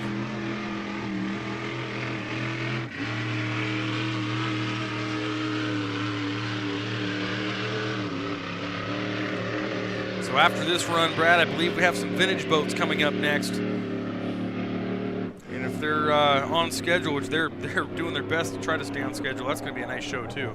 Yes, it is. So I got a question for you. I'm going to put you on the spot here. Is Brandon on his first of 2 qualification laps here for our Grand Prix America class? Are we about to see our first 130? I wouldn't bet against it. I wouldn't either. This boat is certainly capable of it, and we know Brandon Kennedy is. Yeah, they got a good top end setup, and Brandon got on it early. He knows it's going to take a long time to get this thing wound up, so he's not just waiting to the exit to stab it. He says, hey, I need a half lap to get this thing wound up. Watch me, here I come. Yeah, watch this run. This will be quick. Brandon Kennedy, GP35, TM Special. That boat looks beautiful. He's not out of shape. It's not glued to the water. It's just perfect. Absolutely perfect. Look at that and turn. You talk about being on the buoy roll. Look at that. Oh, look at it from the drone here. We're getting a good look. That. And what did Mr. Stockland say? That's how you do it there, young man. Yes, that's exactly how I would do it, mister. Wow. What a run. Kennedy's warm-up lap was 105. Are we looking at our first 130? That's the first time he's blipped the throttle the whole time. He must be just getting tired of holding on the floor. Wow. Brandon Kennedy. Wow. That was impressive. I can take a breath now. Holy smoke. I can't wait. I mean, it looked perfect. It looked absolutely perfect. The boat was not out of shape. It wasn't in his face. He wasn't wrestling to keep it on the water. And I think we've got Brent then. That would have to be Brent Hall coming out if that's got the turquoise cowling on it. He didn't quite get there. 128.977. So he was just a tick over a mile an hour off of the 130 mark. But look at the field. And now, correct me if I'm wrong, this is a 1 2/3 course. The unlimited qualifying speed on the 2 mile course is 130. Is that right? That is correct. So, okay, they're not doing too bad. No, not doing too bad at all.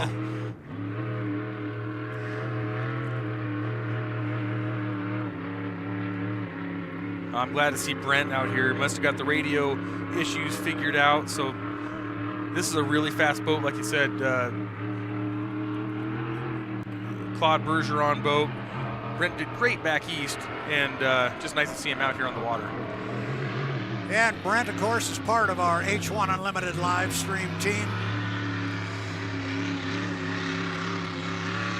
And Dustin's talking about the subtle nuances between 2 boats from Cool Cat Motorsports with 2 different builders and the lines being different and so forth, and I totally understand that. But for our average fan on the beach here, this one's got the light turquoise cowling on it. And quite candidly, with my knowledge of the GP class not being what it is of the H1 class, that's what I'm looking at. And from this distance and this angle, I'm going right with you, because that is the easiest way to tell.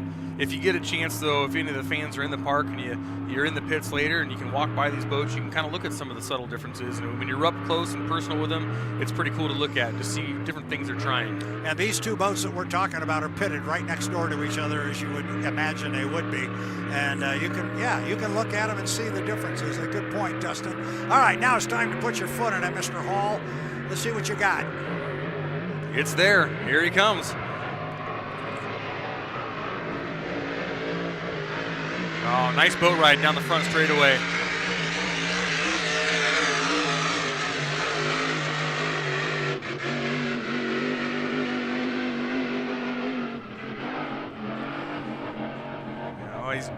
He's doing a great job, holding nice on the inside, getting every bit of speed out of it as he can. Didn't lose a lot in that corner. It's going to be a good time.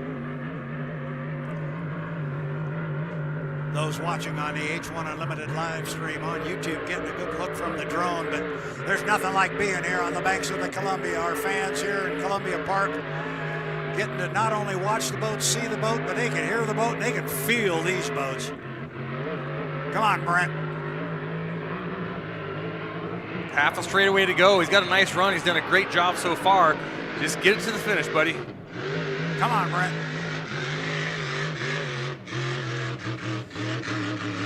They lost a little there at the end. If I had to guess, I'm going to say they have a fuel issue. The way that when he straightened it out and it started losing power right there, but that's still going to be a decent run. And we have... Is that the GP5? I think you might be right. Yeah, I think it is indeed. So they went back to the top of the order, which I would not have expected them to do, but the GP5 with Chris Grant is out on the race course. Have we gotten Hall's second lap? Not yet, still waiting. It's going to be a 112.634, 112 from Mr. Brent.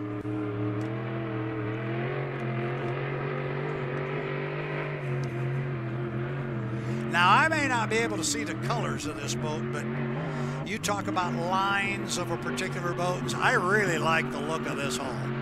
Yeah, this is a boat that was put together over a few different years. I think that the Wiggins team actually started building this, and then the Hearns ended up finishing it. And I think Mike Hansen, if I remember right, had a hand in it. So it's been put together by some very talented people. And it started, it's a Jones style with Jones parts. But it's a great boat. Is it safe to say it's colorful? It is definitely colorful. Yeah, it stands out, and it's hard to confuse with any of the other boats out here, which is great for us. Yeah, when we first saw it, we looked clear across the river, and we knew who it was. All right, so...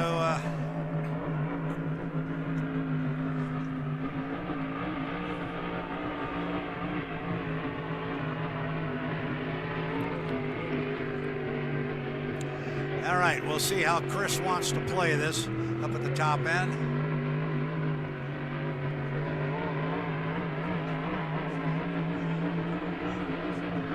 He's got his foot into it now. He'll put the first one in the book, and he will start qualifying lap number 2. Chris Grant, GP5, Jack Nut Apparel. This is Chris's first time on the boat this season, so this is they did not test this morning, and so this is a test session and a qualifying session all in one for him. He's looking pretty good.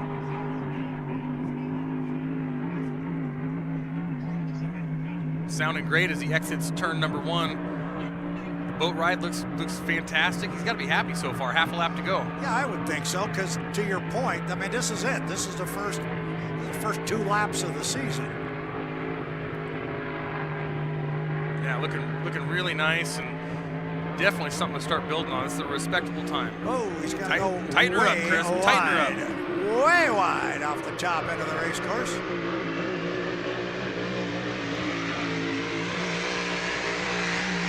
Oh, nice run.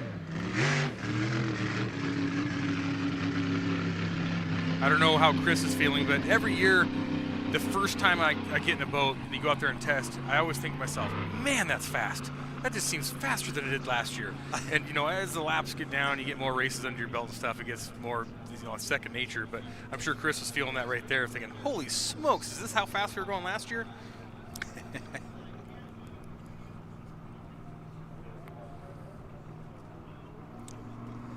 So I believe as we wait, and of course Grant comes in with a 106.762 miles per.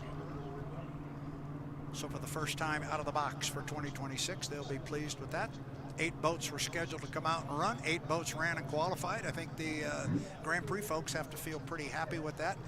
Brandon Kennedy with a top speed of 128.977, but John Shaw in GP 135 right on his heels at 127, and then Kevin Akert in the GP 10, 123.8.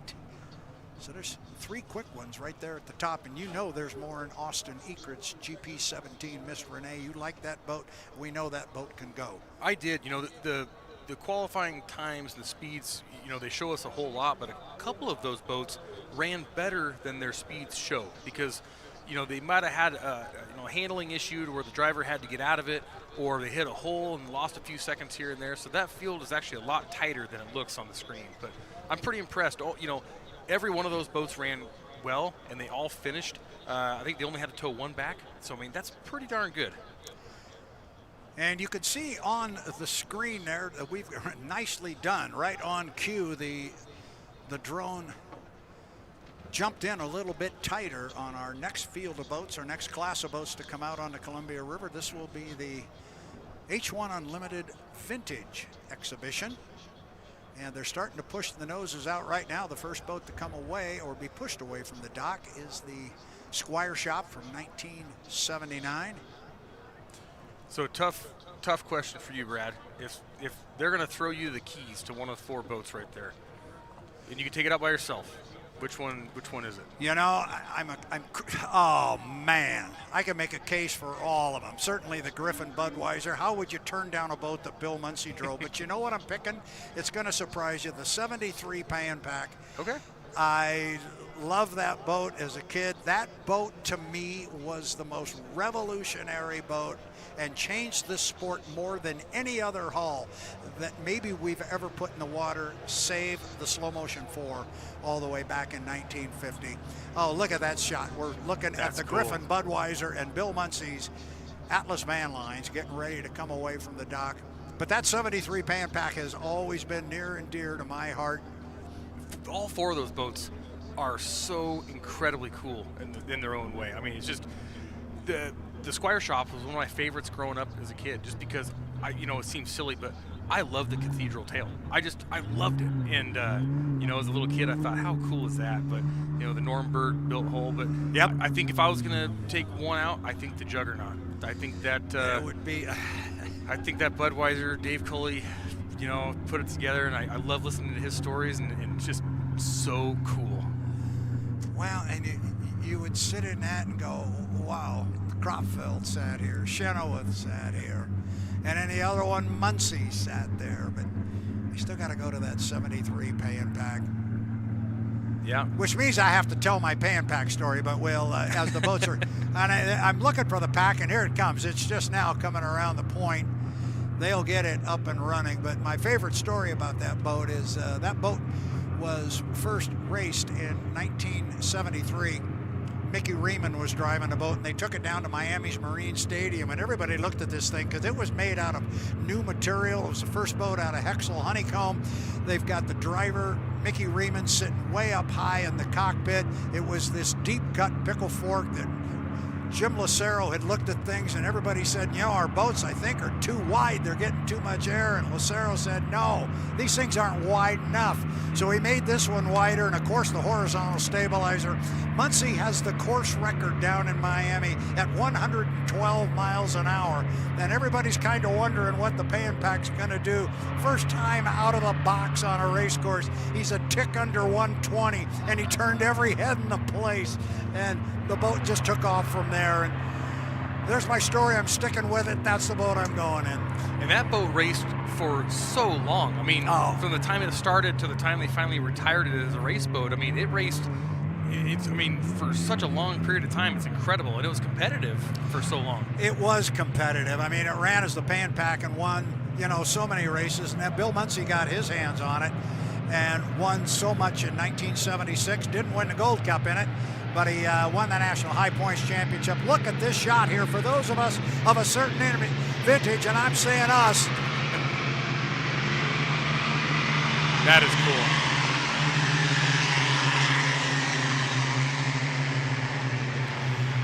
And Dustin, one of the things we like to do when the boats are on the race course like this, the vintage boats, and they come by 4 wide like that, we just we figure all too often it's time to just shut up and listen. It is just music to the ears of those of us who remember this era.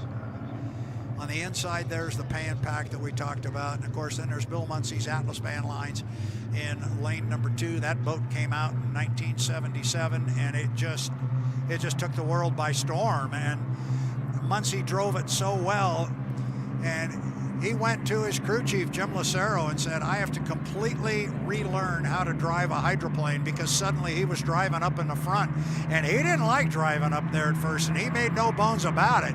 His comment was always, I don't like driving up front. You're the first one to the scene of the accident. But he learned to love it, and oh boy, did he win with it. And of course, everybody knows the name that the nickname that came on that blue boat. It became known as the Blue Blaster, and it was a name that stuck. And unfortunately, that all came to an end tragically in 1981 down in Acapulco, Mexico, and the boat got away from Bill and went up in the air in the World's Championship final heat. And unfortunately, we lost Bill Munsey that day. But it's back out on the water after a trip to the Smithsonian. They brought it back and let it run, and we'll let us listen.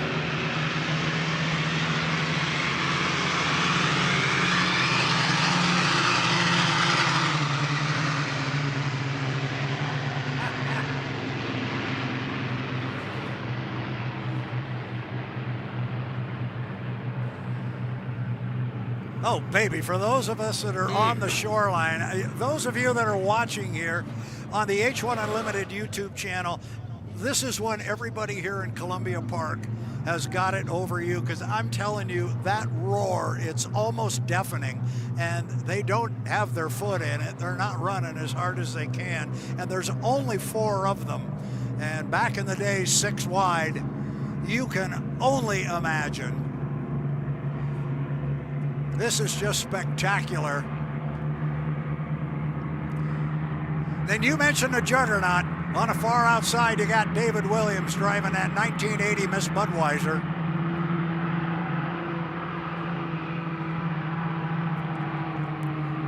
With a Griffin, right?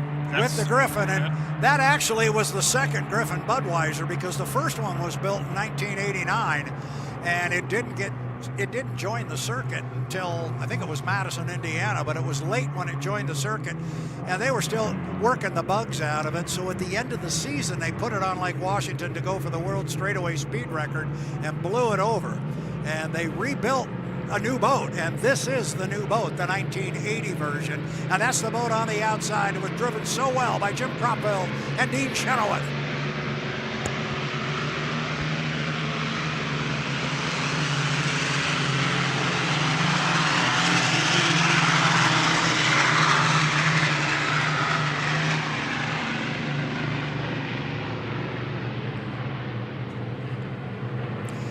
It's kind of hard to tell, but John Watkins in the 79 Squire has lost the fairing on the right side of the boat. And you'll see the horizontal stabilizers just hanging there.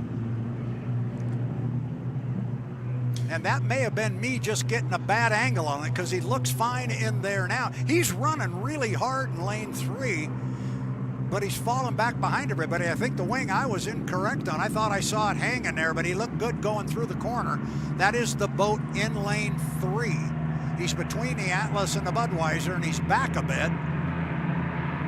He's trying to catch up, though. You can hear him legging it. He's trying to get up there. He's getting tighter with him now. These guys are putting on a terrific show.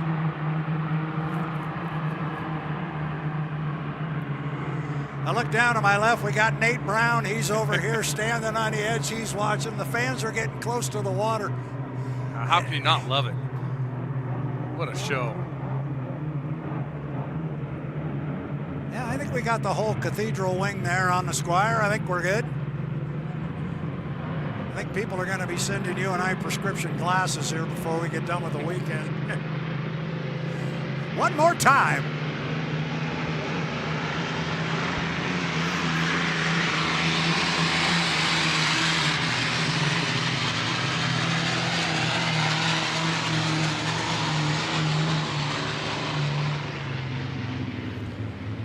Yeah, it looks like he's still got all the hardware connected. I think we're good. It does indeed. Well, that was kind of fun. Oh, that's so cool. I love the feel of the boats coming by. I mean, just, you know, I don't want to date you, but I was born in 1980.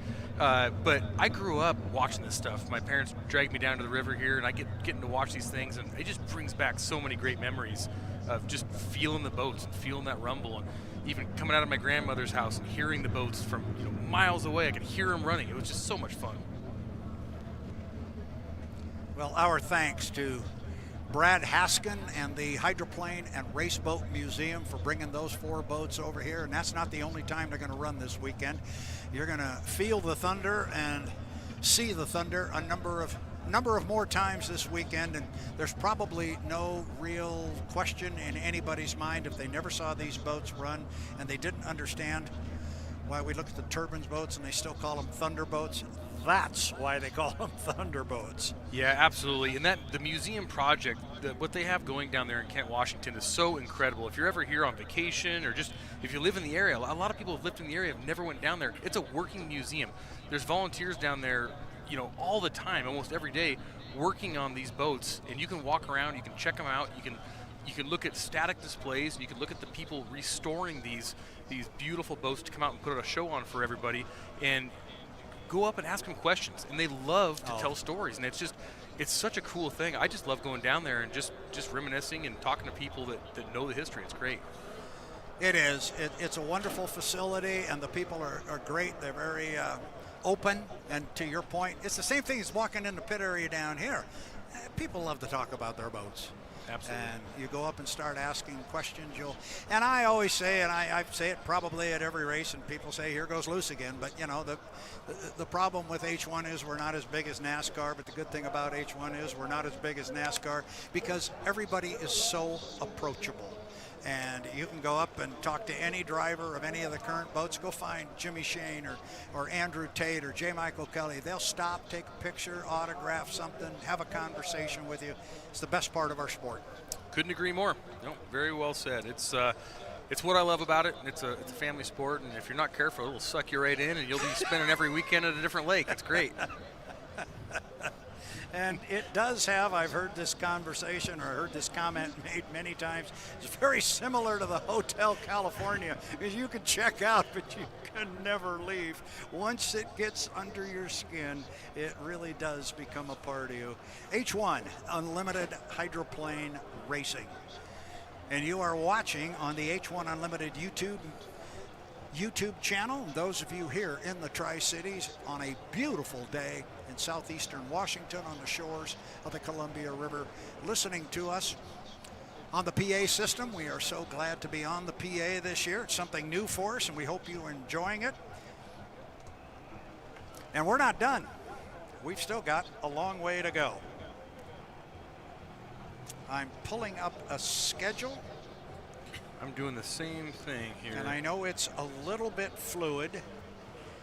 So yeah, we're kind of doing this on the fly here. Did we talk about the second qualifying yet, or are we going to get to that? We did not. We have not discussed that, but we did receive an official note from H1 Unlimited that said that they had discussed with each of our teams, and our second qualifying round for H1 Unlimited, which was supposed to happen at the end of the day, will be moved to tomorrow morning and will replace the Saturday morning early test session. So we're still going to qualify H1 Unlimiteds here this this afternoon, but we're only going to do half of the qualifying. Everybody will have an opportunity to run once, and then they will have the rest of the day and all night if they want to make changes to the boat, and we will run the second qualifying session tomorrow morning. So all that does is make tomorrow more action-packed. And I think it's going to help the qualifying speeds because the teams can have whatever time they need overnight to improve the boats, make the changes. You know, if they need to do a gearbox, an engine change,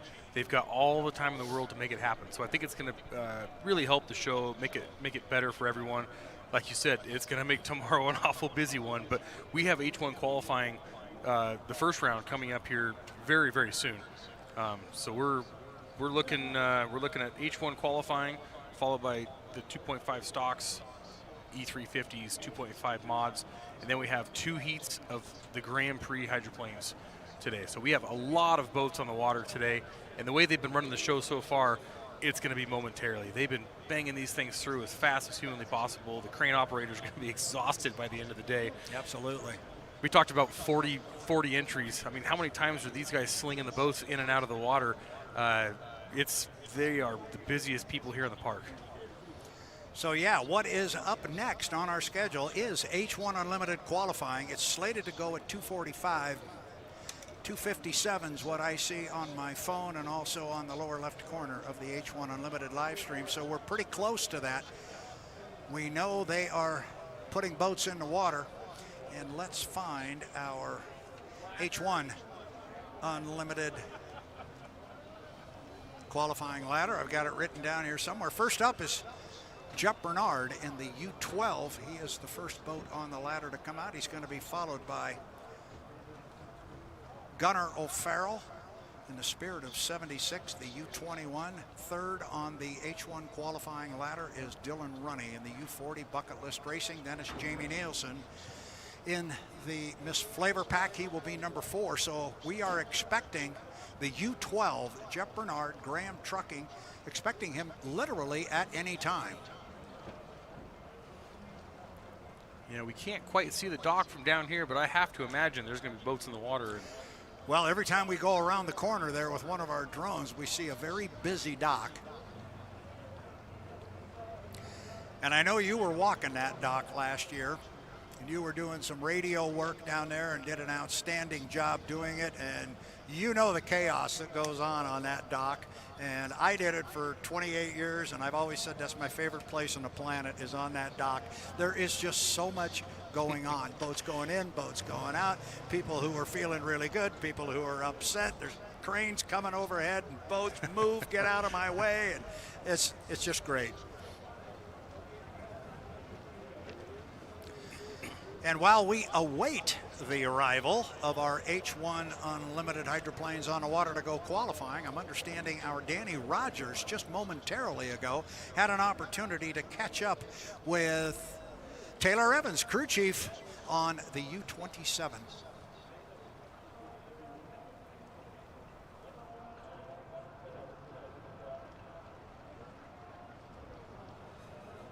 That you really want to build on here this weekend?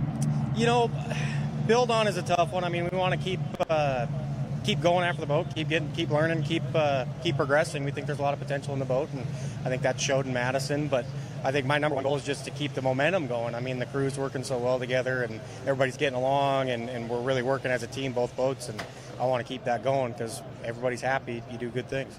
What volumes does the consistency Jimmy is racing with speak, even in testing?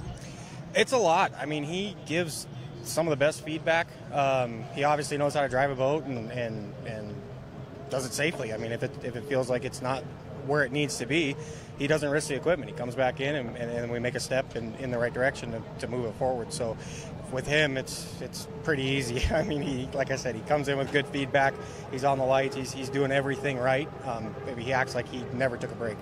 What did the conversations look like between you and Jimmy after he won the Gold Cup, after coming out of retirement after 4 years? Well, after a lot of smiles and pretty good night, we got back focused and started talking about what we needed to do to improve. I mean, him and Mike and I have talked quite a bit, and him and Mike especially, they talked about setup and what they wanted to do, and I think we made some pretty good changes coming into Tri-Cities this weekend. We appreciate you. Good luck. Thank you. Good interview there with Taylor Evans, crew chief on the U-27 of Miss Apollo, talking after the Gold Cup victory a couple of weeks ago in Madison, Indiana. Right now, however, the task at hand is Jeff Bernard, who is on the clock on lap number 1 of 3, the U-12 Graham trucking up the backstretch. And Dustin, he came out smoking. He looks real good. It looks great. That boat ride looks stable.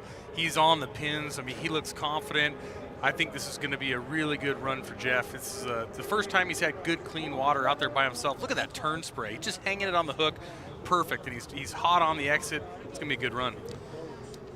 Jeff Bernard, and he will go 3 times around. The minimum qualifying speed is 130 miles an hour, and he's got 1 of 3 in the books. So he needs to turn 1 lap north of 130 miles an hour. But this is important, as we were discussing at lunch today. He's got to run all 3 laps. He has to complete 3 laps at least once. He has to complete all 3 laps. If he were to lose power and drop down now, when he came out in the next qualifying session, he would have to complete 3 laps to have a successful qualifying speed, although only 1 lap is counted. And that was a new rule that was put in place a couple of years ago. Did we get that speed? 149.8. So sniffing the 150 mile an hour mark. Boat ride just looks perfect. The water looks perfect, and Jeff is doing a great job of just keeping the boat where it needs to be on the buoys. He's tightened it up a little bit there, and it looks great. I mean, he's carrying the left side just a little bit, at the exit. That might be a skid fin adjustment, but he's not fighting it down the straightaways, and that's what you want to see. Yeah, you saw the same thing I did, him tightening up coming off the top end of the race course when he came out of turn 2. Jeff Bernard, this is his first weekend driving the boat for 2026. Boy, he's right on the entrance pin when he got down there. This is the wider corner. Those of us watching on the live stream got to look from the drone there. He is tight on the buoy row. That's the big wide corner. It's tighter up here at the other end. Second lap 151.543. So he ratcheted it up a little bit higher. Dustin, I like it. Yeah, he's looking really, really good. He corrected just a little bit between the apex and exit of turn 1. Might lose a little bit there, but generally every lap you get a little bit faster with these boats. Once you get them wound up, they just keep going and going. So this could be a good speed. Another good corner coming off the top end, and just like that, Jeff Bernard is 3 up and 3 down in the U-12 Graham trucking. Beautiful run for Jeff. He's got to be really happy. All the work in the off seasons, and when you heard Corey Peabody talking about getting itchy and thinking about all the mistakes and stuff. Jeff's right there with it. He was doing all the grinding and fiberglass work and had a few buddies with him. But those are some long nights in the wintertime, and it's just nice to see it all start paying off for him. 151.898, lap number 3. That was his quickest of the 3. I'm expecting as soon as he turns right, which he just did now, I'm expecting we will see the next boat come out on the race course, and we are expecting Gunnar O'Farrell to come out next. Our H1 Unlimited boats are instructed, the drivers are told to go out to the left, then turn to the right and bring the boat back to the dock going upstream. And oftentimes that allows the officials on the dock then to clear the next boat to head out, and they can come straight out on the race course. Just wondering if that, and Gunnar's boat is still on the dock. One tough thing about being one of the first boats on the water also is when you come back to the dock, the entire dock is full of other boats that haven't left yet. So it's a tough job, and you think, well, all you're doing is parking a boat at the dock. Well, you've got a 3,000 horsepower helicopter engine that doesn't like to start and stop like your Bayliner. So you got to really plan ahead, and you got to do it just right. And there's a million ways to look like an idiot doing it, but Jeff's one of the best at it. So it's got to be nice once he gets a spot there. You can see him rolling up to the dock right there on your left, and luckily there's a spot for him right behind the 11, so that's perfect. And we've got, here comes Gunnar. I think that's the boat on the far right. The nose has been pointed out toward the center of the Columbia River. You see also the bright orange there, right where Jeff is coming back to the dock. That is the 3rd boat on the ladder. And then you saw the U11, the Miss FLAV-R-PAC, on the crane being lifted toward the creek. So we're going to keep busy here. Now remember, these numbers, we've got them written down in pencil because the boats do have to go through tech inspection. But right now, 151.898 miles per hour for Jeff Bernard in the U12, the Graham Trucking. You can see how hard those crane operators are working. The vintage boat's still in the water, but they're slinging the H1 Unlimited into the water so we can stay on time here and get this qualification run in. Doing a great job. Gunnar's lid is still up, it looks like to me, so hopefully they're tightening up the belts and hooking up the radio and giving him a pat on the helmet. There you go. See the lid closing, and go get him, Gunnar. The crew member walks to the back, and he's going to step onto the dock out of the way. And one thing about these H1 Unlimiteds, you don't see the crew member standing right behind the exhaust, because sometimes you'll see a giant ball of fire shoot out the back as they're starting them up. So definitely give them some space. And it looks like he's got the candle lit here. Come on, Gunnar. Gunnar O'Farrell in the U21 Beacon Plumbing presents Ronald McDonald's House, Spirit of 76. There he goes. It's a great looking boat. I'm glad to see all the sponsors they have on it this weekend and Absolutely. all the support. It's great to see. Gunnar O'Farrell up and running. So right now, the target is 151.8.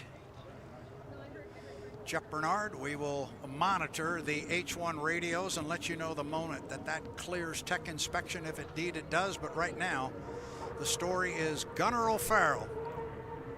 U21, the boat from Go Fast Turn Left Racing. Beacon Plumbing presents Ronald McDonald House, Spirit of 76. The H1 Unlimiteds do not need to heat up the oil, as you can see, but as soon as they get up on plane, it's hammered down, go time. So Gunnar coming down the front straightaway here to take the green flag, and he's going to be on the clock. And he is indeed on the clock right now. Gunnar O'Farrell. Got the new Beacon Plumbing sponsorship. Bold and pretty right on the air scoop there. You can't miss that. It is the Beacon Plumbing presenting the Ronald McDonald House. Gunnar at the bottom end of the race course. Definitely a different turn spray from Gunnar. Low, you know, not that he's not going just as fast, just a lower turn spray, and sometimes that's faster. Gunnar, as we talked earlier, got married just under three months ago to Marina Bartels. But he's driving all kinds of boats, and she's driving all kinds of boats. I remember asking them, how in the world are you guys going to find time to get married unless you're going to do it on Christmas? They did finally find a weekend in early May where they could make it work. They tied the knot. We couldn't be happier for them. And just like that, Gunnar O'Farrell's got his first one in the books. Yeah, good looking boat ride. It's looking very stable, and Gunnar looks very comfortable. He's doing a good job. 148.2.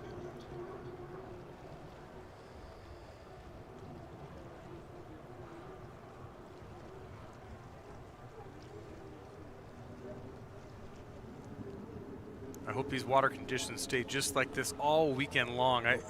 You picture this right now, and then you flash forward to the Sunday final, and you think, how could it get that rough? And these guys are going to be dreaming of this water right now. Yep.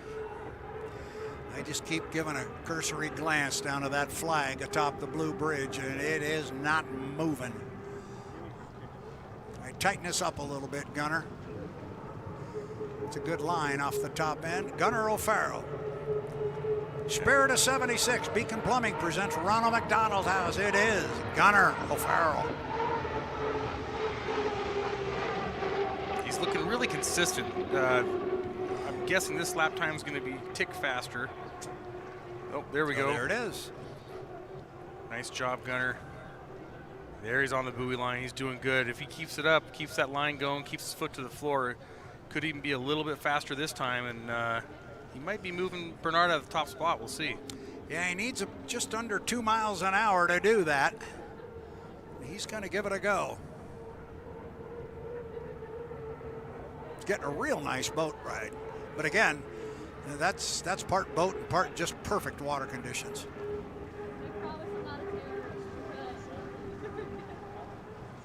See what kind of a line he decides to take. Very similar to the last one.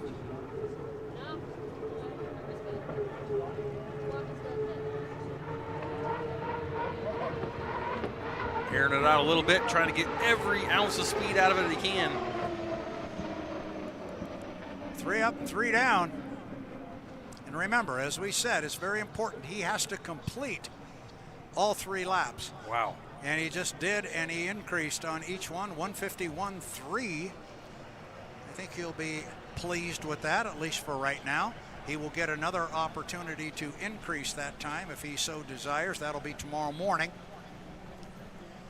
But right now, just reminding everybody again as we look at the new H1 Unlimited split screen on the YouTube channel. This is one of yours truly favorite things.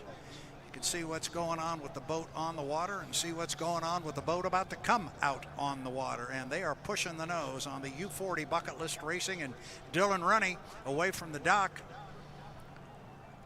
Yeah, what a boat. I mean, it's obviously it's one of my favorites, and I'm just so close to the team and love to see him succeed. And it's a great fast boat. I just want to see Dylan have some success here and showcase, you know, what they can do. Here he comes. Yeah, this thing is so fast, and Dylan's doing a great job of learning the boat quick. You know, he hasn't had a lot of time in it. He's just going out there and turning laps and getting better and better every time out. And the team is working very well together, so hopefully we can see some results here. You got a good look there of Gunnar O'Farrell going out way wide and then coming back going upstream, and that opened the door for Dylan Runne to come out. You got one going out while one is coming in. Yeah, great job by the pit ops guys, just keeping the stuff flowing here, keeping it moving. They're doing a wonderful job. They are indeed. And this could be an awfully impressive run. And we talk about the qualifying ladder and the order in which we come out and qualify.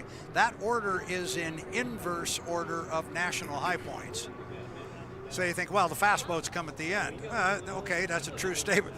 This is one of the fast boats, but they had a tough weekend in Madison and didn't get a lot of points. These guys are going to be up, sticking their nose up toward the front. Dylan Runne, U40 Bucket List Racing. Nice boat ride. He's not too loose on the water right now. He's starting to hang that sponson just a little bit, but the more comfortable he gets, he's going to keep squeaking miles an hour out of it, I can tell. Nice turn. You were watching the real McCoy, and you missed your favorite drone shot coming down the front straightaway. I can't help it, Brad. I know. Ooh, look at him go. Boy, that looks smooth and easy.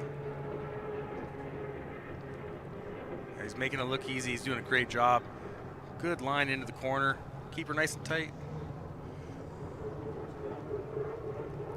Off the top end, I like the line off that corner. Dylan Runne gonna come down and put the first of 3 in the books. We'll get a speed on him momentarily. And I just heard in our ears, Dustin Eckel, that the U12 Jeff Bernard Graham Trucking, they have cleared the tech truck. So their 151.8 is correct. Look at that, a 159. Nice. 159 miles an hour there for Dylan Runne. And we are sniffing our first qualification 160-mile-an-hour lap. And man, he's making it look good. And we said it last lap, he's making it look easy. Yeah, it's going to keep getting faster and faster. You can tell that he's getting the boat a little lighter on its feet, a little earlier, and everything he can do in that direction is going to help this overall mile an hour. Hold it nice and tight on the buoys here. That's a better turn there. Off the top end, first lap, 159.5, as he got a little bit more in that Tennessee Orange U40. 2 in the books. Suddenly now you and I are watching a monitor. 160.256 miles per hour. 160. And yes, we can get excited about that. Our fans on the live stream can see the number pop up, but these people here on the beach, they're listening and hanging on every word we got. So 160.258 miles per hour. Yeah, he is cruising, and the boat ride looks so smooth and so effortless. Watch him crank it into this corner here. Come on, Dylan. Beautiful. Keep it on the pins. I like it. There you go. I like it. Come on, Dylan. On the up pedal. Get that front end loose. Keep accelerating. Looking to top a 160.256. He is done. Nice run. Very nice run. Was he able? There it is. 161.238 miles per hour. At that pace, he says, give me 3 more laps. Just 3 more. Dustin Eccles, we have some fans off here to our left that are hanging on our every word. Oh, gosh, that was fun. Oh, that was great. No, he did a great job. Every turn, he was getting better and better, and that just shows you he just needs more and more seat time. This boat is so fast and so capable, and his confidence level right now has to be through the roof. It's great.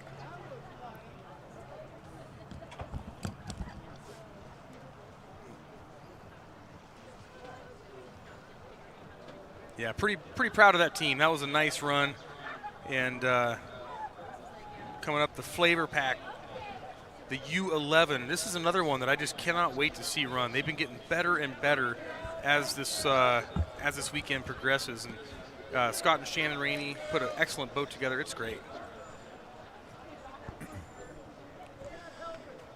I stepped away for a second. What did I miss? A couple 160s?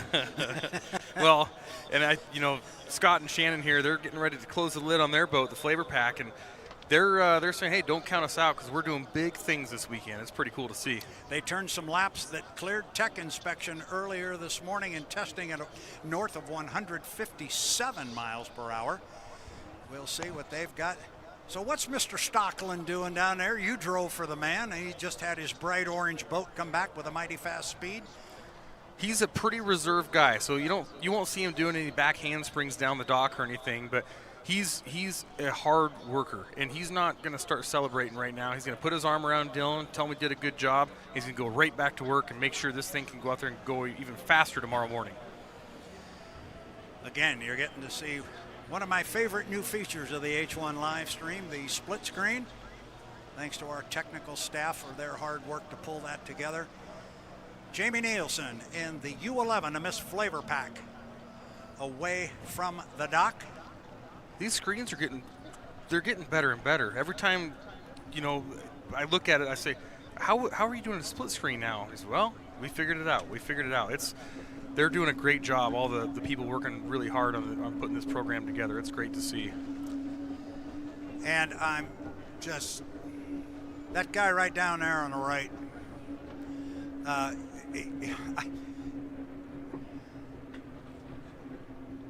okay. Jamie's starting out a little slow here. He's taking his time getting up the backside, back straightaway, but he'll be on the clock when he comes around and crosses the start-finish line for his first time here. He's starting to get it wound up now.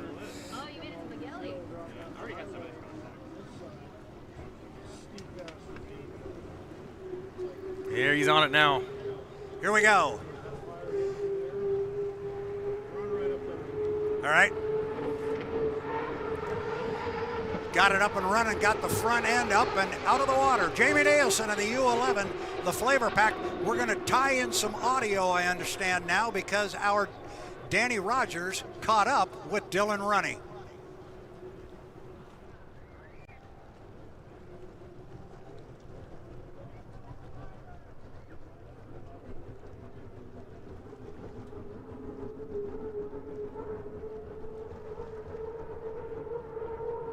A lot of head nods saying, yes. How did you feel while you were out there? Yeah, I felt great. This crew's been working so hard the last couple of days. Really since Madison, they've been in the shop every day, every night, just trying to make sure this boat's ready to go for this weekend. So super thankful for the entire bucket list team. I think we're pretty happy with where the boat is. We've been making some adjustments throughout the day. But yeah, pretty happy with where we're at. When you got done with testing, what was some part of the data that you really honed in on? Yeah, again, it's a lot of boat setup. So we feel good about engine performance. We feel good about prop performance. It's more or less just the geometry of the boat and how we want this boat to ride out here. So we made some changes in between, and it feels like we're at least moving in the right direction. How do you possibly top 161 in the second round of qualifying today? Well, 162 would be a good start, but we're going to give it our best shot, and we'll keep making some changes today and see where we land tomorrow. Appreciate it. Thank you. Thank you. Thank you, Danny Rogers, for picking up that audio with Dylan Runne. How about a first lap speed here of 157.930? So he is a tick under 158. That's their fastest lap of the weekend, and that's the first of 3. And Brad, I don't know if you saw it, but in turn 2, where he's heading right now, he hit a big hole and slowed way down, gave up a ton of boat speed. So that slowed him down. This is going to be a better run here. This is a great run. Look at how he's flying it out of the corner. And he's getting a nice line through the top end, looking for something better than 1:5.79. It's Jamie Nilsen, Miss FLAV-R-PAC. 2 in the books with 1 to go. He's putting the boat in the juicer, trying to squeeze every bit of speed out of it he can. He's hanging it. He is hanging the right spots, and it's barely touching the water. 159.546 miles an hour. I can tell you for a fact that that boat and that team has never put a 160 on the board. They are sniffing it. They are so close. Jamie Nilsen, Miss FLAV-R-PAC, looking for a 160. He is doing everything in his power to get it there. Those sponsons haven't touched the water the entire straightaway. He is hanging it. What a line. He's on the buoys. This is going to be great. Come on, Jamie. We're pulling him across. We are. Dustin and I are just fans watching this one. Jamie Nilsen. U11 Miss FLAV-R-PAC. Did he get there? 160.656 miles per hour. Our fans down here on the left, they're loving it. They got it in. That's Holy incredible. Cow. That is just sheer determination and hard work from those guys to get that out. That is absolutely incredible. Well, we are going to make sure we get a message down to our Danny Rogers down in the pit area, because once they clear tech inspection, and we'll cross our fingers until they do, I would love to hear from boat owner Shannon Rainey. She will be excited. And after everything that happened to them in Madison, Indiana 3 weeks ago, when seemingly nothing went right for them, to come out and run as they did this morning, they just beat that by over 3 miles an hour. And every time out, they get better and better. We've seen it all day long. They just keep getting faster and faster. So I'm very impressed with what they're doing so far.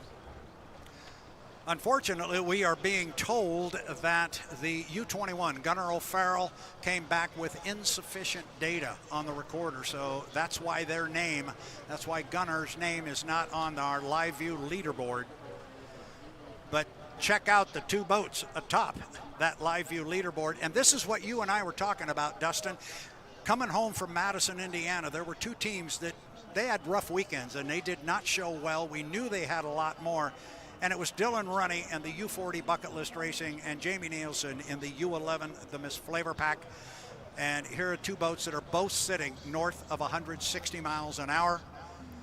And they knew they should be there. They knew it. I think that was the most disheartening thing for them, was they knew that they were better than they showed back in Madison. So I'm so happy for them. They come here and say, we deserve to be on the top of the board. You know, watch us from here. It's going to be great. Well, this ought to be fun. Here's our top qualifier from our Grand Prix America class, Brandon Kennedy. In the U6, Goodman Real Estate presents Royer, Miss Madison. The Madison boys are back, and it's really good to have them here out west and in the Tri-Cities of Washington in a boat that they've leased from Dave Bardish. It's the former T3 Budweiser, and it was a rocket back in the day, as you well know. And if anybody can get some speed out of it, Brandon Kennedy will be able to do it. Yeah, they're experiencing leaps and bounds in performance. You know, he was having a hard time getting it on plane early. They've got that mastered. Every time out, they're getting faster and faster. He's getting more comfortable. He just needs seat time under his belt. So coming down to start the clock here on his first of 3 laps. Boat ride's looking fantastic right now. Nice and stable as they head into turn number 1. Brandon running a good line here, just as close as he can get to the buoys. Looks like slowing down a little bit between the apex and exit, but he's hot on it right now. Down the back straightaway.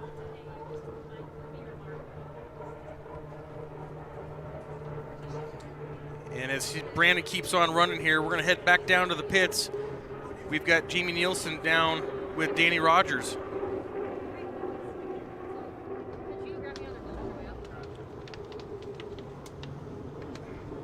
I don't know if you could hear the cheers from your crew here out on the docks, but it was loud. 160 you hit in that qualifying lap. How did that feel for you? Oh, it felt great. I mean, this U11 Miss FLAV-R-PAC is fast this weekend. It's such a testament to this crew and the ownership and, you know, all the hard work and dedication and investments that they made over the winter. And it's really special to help show and prove to everyone that it really pays off to work hard and do everything the right way. What little tweaks have you been able to make from Madison until now? I think we just learned. We learned a lot. We learned, unfortunately, Madison, a lot of things that didn't work, and we could cross those off the list of things to try. But you know, this isn't our first time racing at Tri-Cities. You know, we had a good idea of thinking where we're going to start, and when we ran a test lap at 157, we knew we had some more in the tank. So it was pretty fun to go prove that. When you go look at some data before the second qualifying round, what are you going to look at first? You know, obviously the fuel flow and the N2 are the two big ones, and try to, you know, milk every little bit we can out of this Miss FLAV-R-PAC and see if maybe we can up that a little bit and go a little bit faster. Good luck. Thank you. Hey, thank you. Yeah, spoken like a true racer, you know, always wants to get a little bit more out of it, but they have to be very, very happy with the way they ran right there. Very impressive. We're on the course right now watching Brandon Kennedy run. The Goodman presents Miss Royer. They're running great. You know, he just ran a 149.927. A couple of 149s back to back. His first lap was a 149.189. It's absolutely as consistent as you can possibly get right now. See if he can break into that 150 here for this next lap. He's got a half lap to do it. See if he can eke out just a little bit more. I'm back, Mr. Eccles. You couldn't get a 150 out of him. I don't know if you could get much closer. Give me a second. I'm working on it. You're working on it. I like it. He just had a perfect turn down there, Brad. And I mean, on the buoys at the exit, and he's getting everything out of it he possibly can.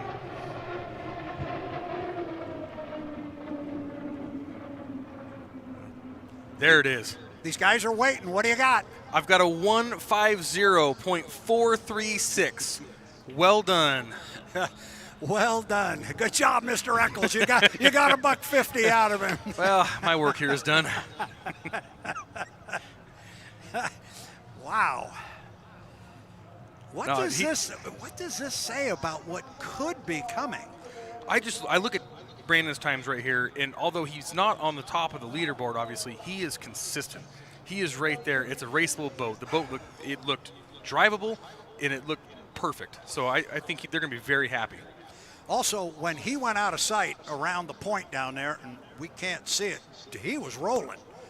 He was probably a little bit excited, but he's got a lot of there he goes. He's got a lot of river to slow down, and a lot of current working against him. So, yeah, he's knowing Brandon. He probably has another boat to jump in here in a second. So he's just in a big hurry to get back in. Well, and we have no idea how far to the right the pit area is. I drive over that bridge all the time, but I have no idea how many pilings are there to kind of gauge the width of the river. It is a little deceiving of how far it is from there to the actual pit area. So next up on our qualifying ladder will be the Tahoe Miss, presented by Beacon Plumbing. Corey Peabody, a guy who knows his way around this river as well as anybody.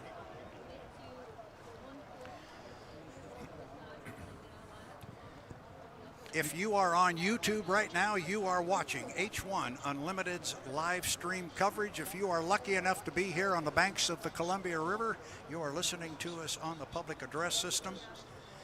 And we are very glad to be on that PA system. You see the line cut loose and the lid go down on Corey Peabody's ride. That's the one you really like the colors on, the Tahoe Miss. I do. How about that? U40. U40 has cleared tech inspection. Dylan Runne is clear. Nice job on the bucket list team. I mean, it just shows you their hard work is paying off. Dylan's feeling great, and what a great way to end the first day here for that team is running that well into the 160s and hoping for more tomorrow. Absolutely. So Corey is now away from the dock. Those Tahoe mist colors, Brad, like you said, they just stand out. It's just such a great looking boat. They did a great job, and I love it. It's different. It looks cool in the water. And I think from what I've heard on the fans, they love it also. They do. They do indeed. This is, the color is patterned after the boat that was built in 1964. And it was the Gray Ghost in 1964. It was gray and white. And then they changed the colors in 1965. Changed the colors in 1965. Chuck Thompson was driving the Tahoe Miss, and Chuck Thompson's name is right underneath the air scoop on this particular boat. On one side of it, you go to the other side, and you got the 1966 driver on there, Miroslav. These are the only two guys who drove that hull as the Tahoe Miss. In 1967, the boat was back on the circuit with a different driver, but the boat was then running under the name of the Harris Club, and Chuck Hickling was behind the wheel. But right now, it's all about Corey Peabody. Tahoe Miss, presented by Beacon Plumbing, and it's Corey Peabody. Yeah, he left the dock like he has something to prove here. He knows this is a fast boat. They haven't really been able to showcase it too much here. He hasn't been on the top of the leaderboard, but he's going to try to show everybody right now how fast this thing really is, all their hard work. He got it nice and light off the corner. That low turn spray, he's really moving.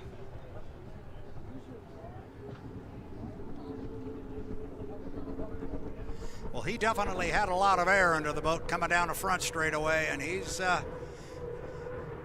flying it very nicely right now. He's rolling up the backstretch. Corey Peabody had a lot of luck here on this particular body of water. He's won here numerous times. Not much of a breeze to worry about. It will be in his face as he comes down the front straightaway right now. It's picking up just a little bit, but he's doing a great job keeping it under control and nice on the water. Good job, Corey. First one of three is in the books.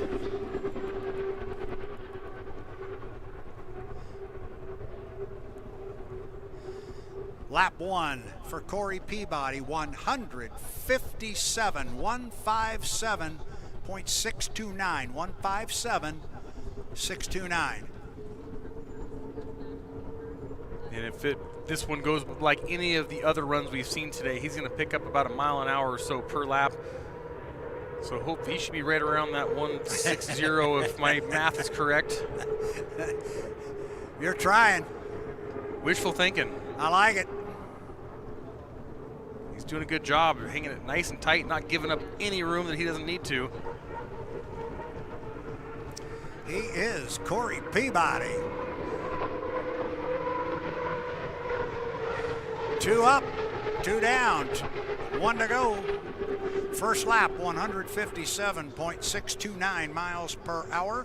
Second lap, 159.812, 159.8. They would be pretty happy to top a 160 right here. Look at how even the top three boats are. I mean, man, just all the same. Yeah, you're 161, 160, 159.8 right now. There's your shot you like. How could you not like it? It just shows you how cool and how much of a ballet dance these boats are doing down that back straightaway. I never got to see that before. Oh, look at that turn. Man, he was right on the buoy row. Is that enough to put him over the 160 mark? He's going to do it. I got a feeling. Looking to top a 159.8. Corey on lap number 3.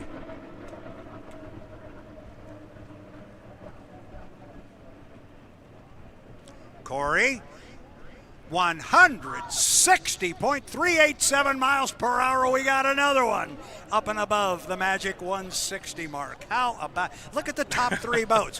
161, 160, 160.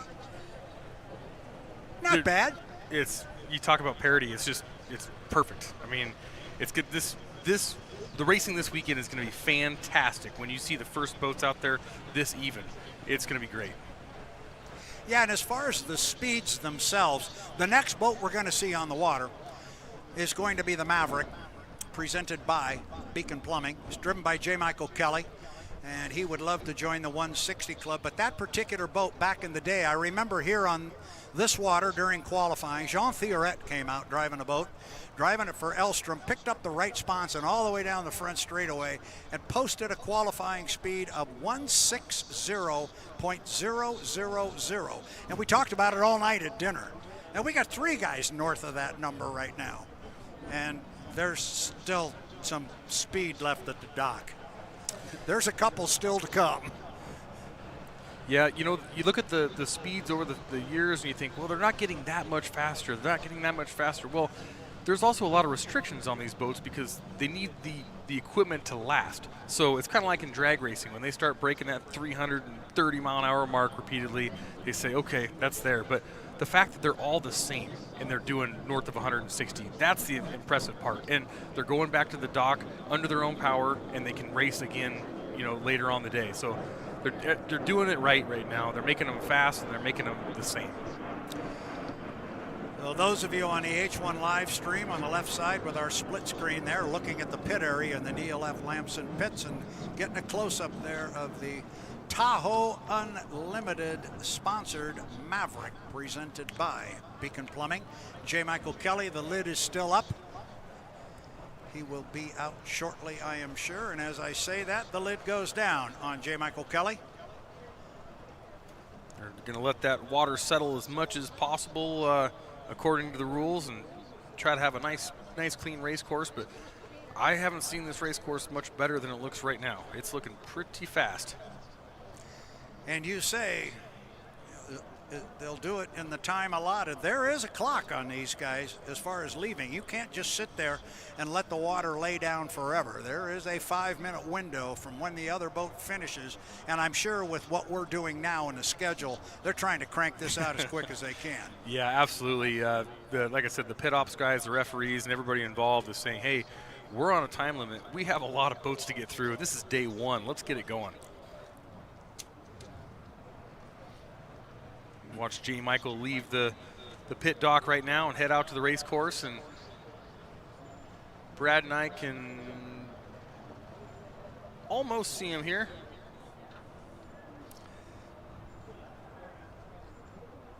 There we go. So what J. Michael's doing, we spoke about it a little bit in testing. He's heading all the way down to the bridge. He's going to make sure that wake that he's going to make by getting up on plane doesn't get anywhere near turn 1 when he comes at 200 miles an hour into that turn. He wants to make sure he's not messing up the water. So that's a guy who's done this an awful lot of times. Great looking hydroplane. The red and gold of the Maverick. Oh, his foot's to the floor already. He says, let's go. Oh, look at that look. Those on the live stream, look at him just walk the sponson, looking right underneath that boat. See that propeller shaft in the center of the back where the prop hits the water?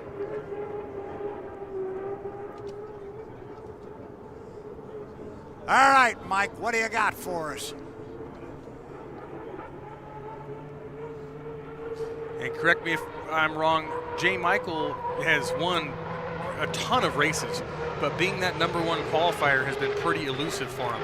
It hasn't been pretty elusive. It's been totally elusive. He's never gotten it. Never been the top qualifier. He would love to do it just once. It would really mean a lot to him. He'll take the race victory, number 1, but he would love to be top qualifier. The boat's looking really, really nice right now. Let's see if today's his day, because the acceleration out of the corners looks the best I've seen so far. Mike has 18 career victories on the H1 Unlimited circuit, including a couple of Gold Cups, and he's in a tie with Steve David for 8th place on the all-time win list. And we all know how good Steve David was and the great career he had. J. Michael Kelly right there with him. They're tied for H1 victories. Pretty good guy to be tied with. That's yes, it is. Great boat racer. Mike's got 1 down. 2 more to go. We'll see what he's got for a speed here on lap number 1.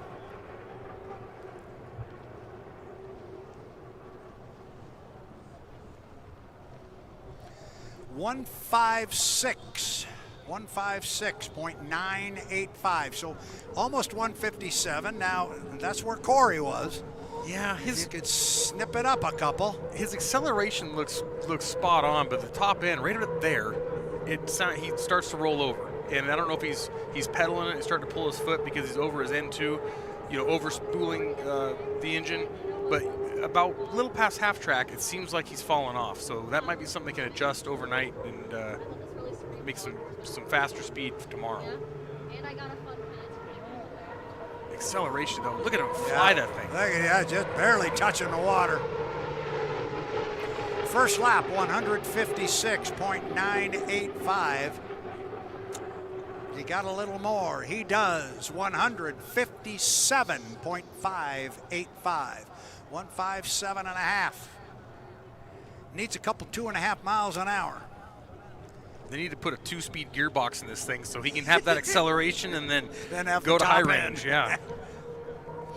He's doing a great job of getting every bit of speed he can out of the thing, though. Those sponsons are not even touching the water.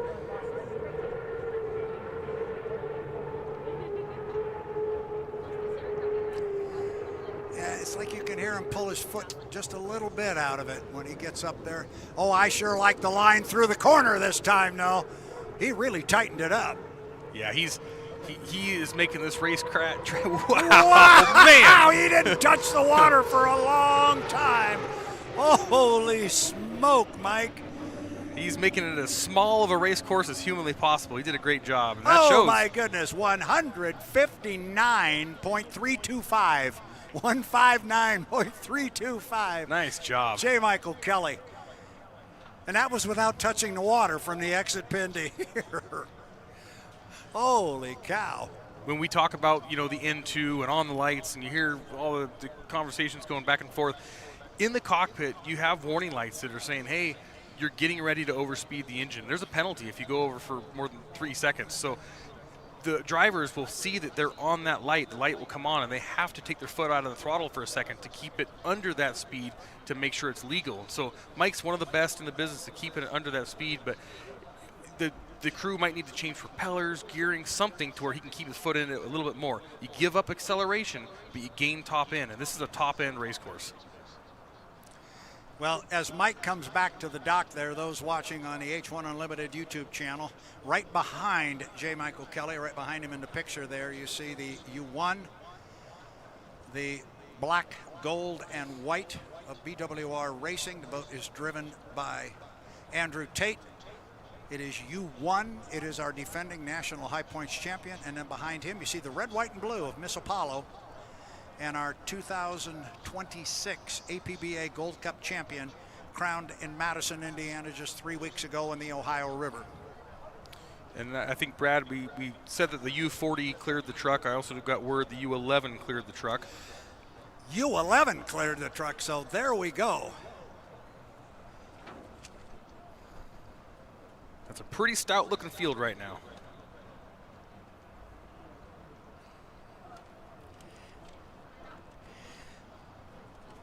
So I got a good stat for you here, because we got guys up here that are coming up with things that you'd never think of. Our top 3 qualifiers are 161.2, 160.6, and 160.3 miles an hour. If over the 3 laps, each of 2.5 miles, if they were traveling in a straight line, just under 70 feet would separate them. That's pretty incredible. Does lane draw sound like it might be important? Might be important, and it might be a late night tonight for some of these teams to make tomorrow very, very competitive. It just shows you the importance of this new, this new procedure and the way they're doing the starting. It makes qualifying so important. And these guys, you can just tell the way J. Michael Kelly was just flying that boat. The sponsons never touched the water down the entire front straightaway. He knows how important it is to get every 1/10 of a mile an hour out of that boat, and it just shows you. So these next 2 runs are going to be very, very important, and also tomorrow, I mean, it's going to be all or nothing. All right, Andrew Tate, he's away from the dock. This is going to be fun, Dustin. You ready? I am. Just buckle up. This could be a lot of fun. There's no sitting down for us right now. And the reason we're saying this, we're not saying the other boats are chopped liver, because running 160 plus miles an hour is nothing to sneeze at. But clearly what we saw in Madison, Indiana 3 weeks ago, these next two boats were the class of the field. They were. Yeah, they had a great setup for that course. And I'm curious to see, did they plan ahead? Do they have a great setup for this course? Because they're two completely different racetracks.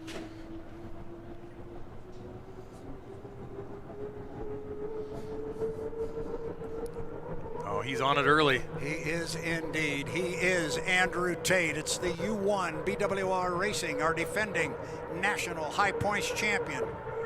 Remember this boat last year? Andrew Tate drove it, didn't even make the front row of the final. Think this kid's focused? He is ready. Wow. Oh, boy. Yeah, I think so. Watch this, fans. This is going to be something special. Andrew Tate, BWR Racing, U1. He's on the clock.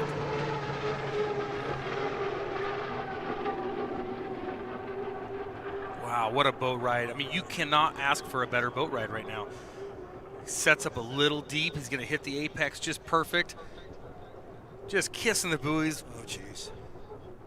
Keeping his speed up at the exit and watching him accelerate. This is so cool. He's halfway up the back straightaway already. This thing is fast.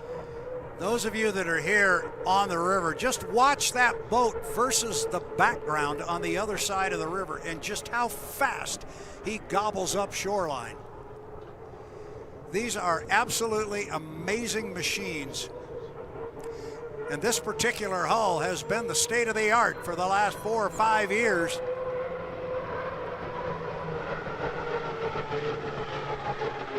And he's got 1 of 3 in the books.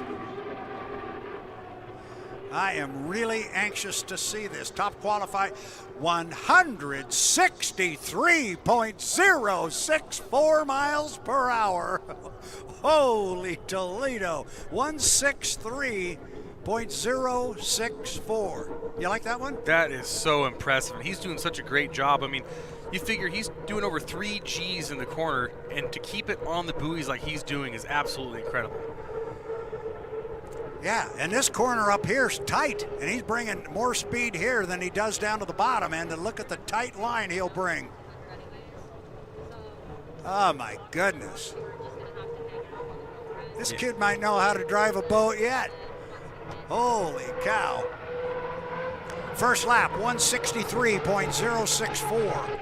So the boat ride, you watch the sponsons there, he's not beating the sponsons. When they do touch, they're just kissing. He's not scrubbing any speed. He's carrying all the speed through, and smooth as fast.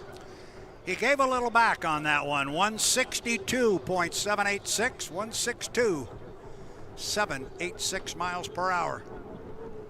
You don't just suppose. He's got a $165 hiding in here somewhere. I think he's due. He's just got to reach around that pocket and find it. It's there. If it's in there, he'll find it. And remember, this is the first qualifying session. We're going to do this again tomorrow morning. All right, Andrew. Oh boy, he tightened that up. He's going to get some back here. You can see when he changes the angle of the wing, too. This camera angle is so great. Look at him hanging it. Yep. He's just getting everything he can out of it. Just after the apex, you can see on these great camera angles, the wing angle change. He's on full acceleration mode from that point on. He's doing a great job. Turns out the first one was the quickest. Lap 3, 162.969, so 163.064 miles per hour. He sits atop the qualifying ladder right now, but he's got to go through tech inspection. And so that was, now we're done, right? There's no other fast boats after this, right? No, none. Oh. None. Nothing left. Nothing left. Just that, I forget his name, that Shane character. That red, white, and blue Miss Apollo. Yeah, he has to take his cape off so he can get in the boat here. Golly, he's got that Captain America driver's suit going on. And yeah, it's pretty cool to see the smile on his face, too, when he gets in and out of the boat. I'm just glad to see him back. Yeah, and he got hurt down there in Madison. He got hurt in the last preliminary heat before the final. He experienced some rudder flutter up at the top end. I don't know. I'm assuming you've been through that little experience, and it's nothing fun. No, it's not. I mean, when people describe it, and they do a great job, the steering wheel feels like it's 4 feet wide. I mean, there's no way you can hold on to it. It just shakes. It's so violent. There's just nothing you can do. And you know, he did a great job of being smart, falling back. You know, just finishing the heat, not wasting the equipment, like Taylor Evans said. And then the team did a great job of fixing the problem to go out there and do what they did in the final. I mean, you couldn't ask for a better fix. He came up to me after the final and after he had cleared and he won the Gold Cup, and he and I were passing each other on the steps coming up to the tower, and we stopped and started talking, and first thing I did was I start to reach out to shake his hand, you know, and congratulate him. He kind of says, nah, maybe not. And he peeled back those ace bandages, and it wasn't pretty. No, you know, all these guys wear gloves and stuff, and it went right through the gloves, and you're holding onto the wheel. These boats look like they're just delicate and so smooth, and you go on board and you're driving one of them, and they are so violent, and I mean, it is tearing you up. And when you experience rudder flutter, it's undrivable. I mean, it is the most violent thing you can possibly do. So he did a great job of just hanging on to it, working through the injuries, and I'm sure, you know, that last lap in the final, he didn't feel a thing. There was nothing on his brain other than running a clean race and getting that Gold Cup. Well, that was the last time I saw him, was as he was coming up the stairs and we passed in Madison. Then I saw him yesterday and went to shake his hand, then I stopped and I kind of went, no, how are we doing? He held him out and said, no, I'm fine. And he is fine. He's also away from the dock. Red, white, and blue coming at you, the 2026 APBA Gold Cup champion. And he's an old sheet metal worker too, Brad. So I mean, he's used to having tore up hands and stuff. This is old hat for him. Now Jimmy's doing the same thing. He's heading all the way down to the Blue Bridge. He's going to keep his lines nice and clean. They let the water settle. I mean, this is ideal conditions. So I would expect big things here from Jimmy.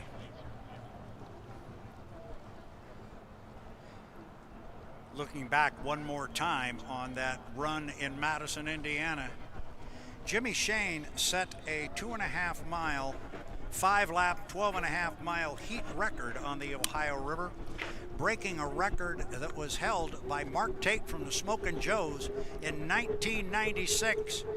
He ran a lap, Jimmy Shane did, of 148 points, or excuse me, his 5-lap average, 148.075.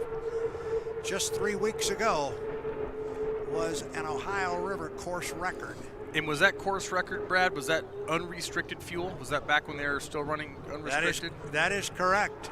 Wow. Oh, you want to talk about paint and buoys? I think he's got some yellow on the side of that boat. Holy smoke. Here he goes. Let's put him on a clock. It's Jimmy Shane. U-27 Miss Apollo.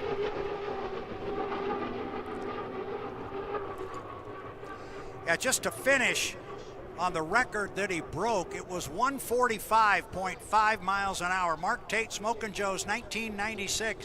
It was 145.5. Jimmy ran a 148 in breaking that record, and he did it in lane 1, the place you never want to be in Madison. He seemed to make it work just fine, but right now he's halfway up the backstretch here on the Columbia River. He was in lane 3/4 all the way through turn 1 right there. He was on the buoys. Let's watch this turn here. This is incredible. This is the tightest I've seen anybody all day. He said he loves the way this boat corners, and I guess that's what he's talking about right there. Wow! He could reach out and touch that buoy when he goes by. Jimmy Shane driving the U-27 Miss Apollo. Wow! God, what a run. What a boat. Oh my goodness. What do we got?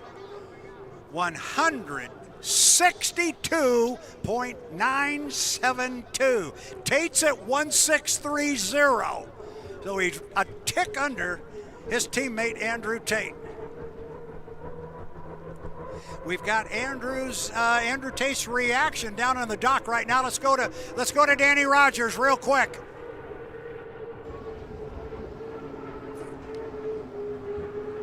Andrew, a lot of guys are clipping over 160 miles per hour here in qualifying. What does that say about the water right now? I think it says more about the competition and how kind of the parity level of H1 right now. It's actually really, really cool. I think I told one of the guys earlier, this might be the fastest Columbia Cup in the history of the sport. When you look at it from the top to the bottom, and if you do the lap times and heat times at the end of the weekend, I think we're going to be pretty close to that. So it's exciting, that's for sure. Why all the competition all of a sudden this weekend? Yeah, a lot of hard work and dedication. I think we've had, we've qualified at the top of the ladder 2 years running now, and everyone seems to be creeping up on us. I think it's just hard work and dedication from everyone else, and it's all starting to show, and it's great to see, to be honest with you. It's exciting. Everything's going to count, everything's going to matter, and I think we're in for a good weekend. You hit 163 miles per hour, not going first here in qualifying, so waters were a little bit rougher. You were telling me, what kind of peace of mind, if at all, does that give you when it's time to get out there with multiple boats? To be honest with you, I'm not sure. Whether I run a 163 or 164 or 165, there's 3-4 boats at 160 right now. Obviously, Jimmy's going to be fast here. I'm not sure what his times are, but you need 5 miles an hour to go around someone on the outside if you guys get there at the same time. So we have our work cut out for us this weekend, and I think it's going to make me drive real hard all weekend. But you're going to see some guys hanging it out there throughout the course of the weekend to make it to the final on Sunday. 9 boats. It's going to be tough to do. Sounds great to us. We appreciate you. Thank you. Yeah, thank you. Back there on the start-finish line, the second lap for Jimmy Shane in the U27, 269 miles per hour. But that third lap, and I'm getting tongue-tied on these numbers, I apologize to my buddies over here, 164.506. We got it. So the quickest lap was number 3. Dustin Eccles, 164.506 miles per hour. It's absolutely incredible. You just heard Andrew Tate talking about some of these guys are hanging it out. Jimmy was just doing that because he was loose, he was fast, he was on the buoys, he did everything he could do possibly. He ran a perfect qualifying run. They have to be really proud. And I'm sure the next question is, what's the course record? So our course record here, set in 1999, some guy that you may have heard of by the name of Dave Vilwalk at 170.471 miles per hour.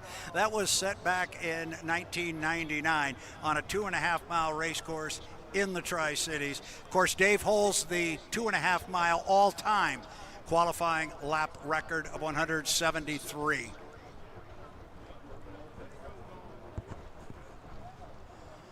We're being told in our ear that last year Andrew Tate on this lap, on this course with the tight corner up there, did run a 165.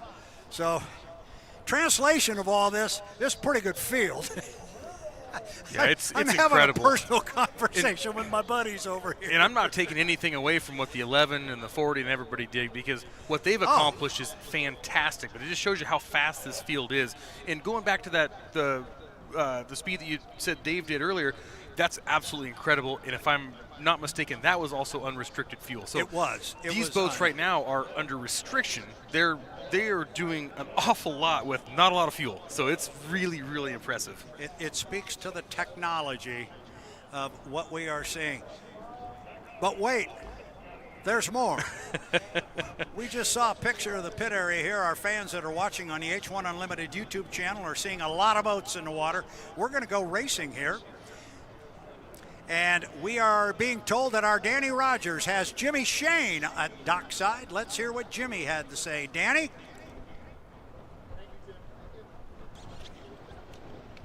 All right, what's your mindset as you keep seeing guys get off this deck and they're hitting over 160 miles per hour here in qualifying? I think the fans are in for a treat this weekend. Holy cow.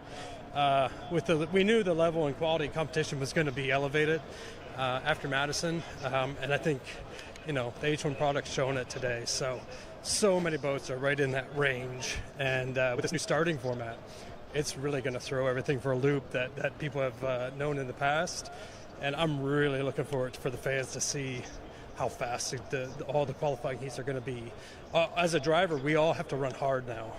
So, yeah, fastest boats are probably going to be stuck to the outside, but there's not many boats that aren't fast here. So it's going to be exciting. It's going to be a great weekend, and I'm ecstatic for the fans in Tri-Cities and the people watching on the YouTube Live. They're going to see some really good racing this weekend. So looking forward to a great show. You hit 164. How do you possibly build off that going forward?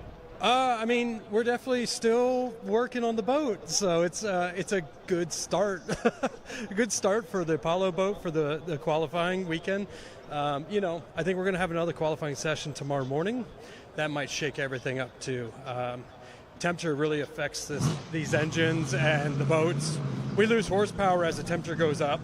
So if we get a good run early in the morning, you could see everybody's speeds bump up a couple mile an hour average, and that's gonna be exciting to see tomorrow morning if we run a qualifying session tomorrow. What does the competition look like between you and your teammate / competitor Andrew Tate? You both are clawing up at the top right now. Yeah, I think it's incredible. I think it's great for the sport. I think that no matter what, you're going to see tight racing this entire season. What Bruce has put together with this team and Andrew and I as drivers and the boats and the equipment, I'm just fortunate to get to be the one that gets to push the pedal down and go. But, I think we're setting the tone for the rest of the boats on the shoreline too. Like, yeah, we may be just a pinch faster, but man, we're going to have to work our butts off too with what we're seeing with all the 160 speeds. We're really going to have to drive these boats hard to get around them on the outside if it works out that way. So, setting a tone that we're going to be fast, but also we know what we're going to be up against coming for the rest of the weekend. We appreciate it. Good luck. Thank you. Jimmy Shane, the consummate PR guy and public speaking expert. He has been a public speaker for many, many years, and clearly it shows. And our producers got to go down to the pit area as soon as we get done today and slip him a $20 bill for the plug for the live stream on there. Jimmy doesn't miss a trick. No, it's not very often you can hear the emotion in his voice like that too. He's really proud of this team and this boat, and you could just read it on his face about how much this means to him to get this much success this early out of that boat. That's pretty cool. It is very cool, and that should scare the living daylights out of most of those teams down there, that they're just starting to scratch the surface with what that boat could possibly do.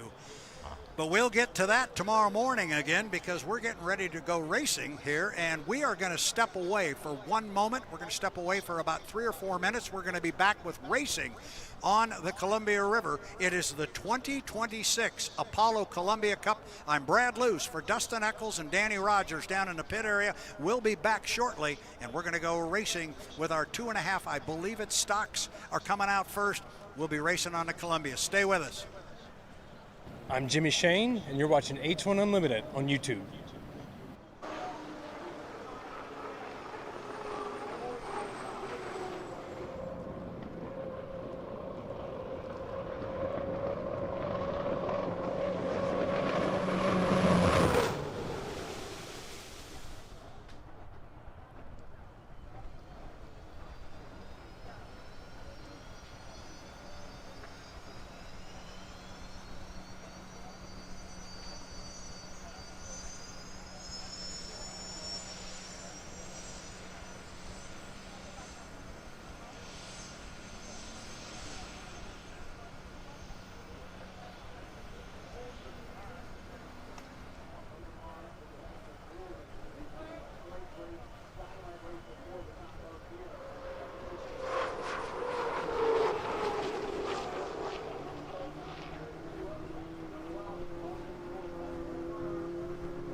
All right, back to Tri-Cities here. The 2.5 liter stocks are on the water. Great shot there. Travis Olsch in the S90 coming across. That's the purple boat. Travis picked that boat up here this year. He's doing a great job with it, getting comfortable in it. That's Kyle Davenport just ahead of him in the S6. And our buddy, Brad Austin Ekert, brought his boat back out this weekend, the S36. It's great to see Austin out here. And that's Carson Kelly in the yellow boat, just entering the turn. That's the S12.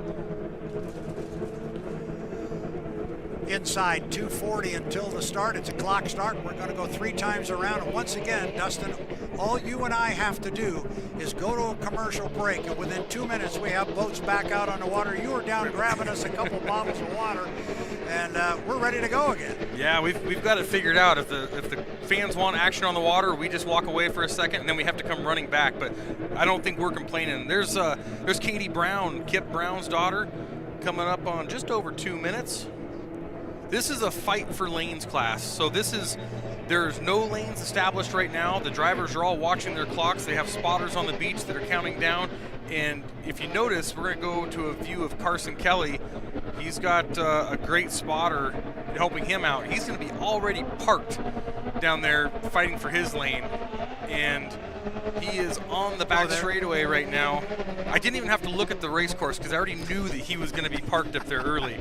But they fight for lanes. So if you get there early and you secure your lane, then everyone else needs to line up on your outside. You have to have overlap to get around. So as long as you're not too early and get leapfrogged, basically if they have overlap, they can get around you and move over. But Carson's fantastic at guarding that lane. He's off plane right now, just parked up there early with coming up on 1:15 to the start. And for those who may be new to our sport of hydroplane racing, the name Carson Kelly, if you're wondering if that is a relation to J. Michael, absolutely it is. It is his son. So I'm sure Mike is watching somewhere, probably with a very keen eye on this particular heat. Absolutely. A couple other great drivers out here. The S333 local Cannon Cushing out here in the multicolored boat. It's got some sparkles on it. It's pretty cool to pick out. And also Preston Wright's in the S85. That's another really, really fast boat. So I'm really excited to see Preston out here. He's another local.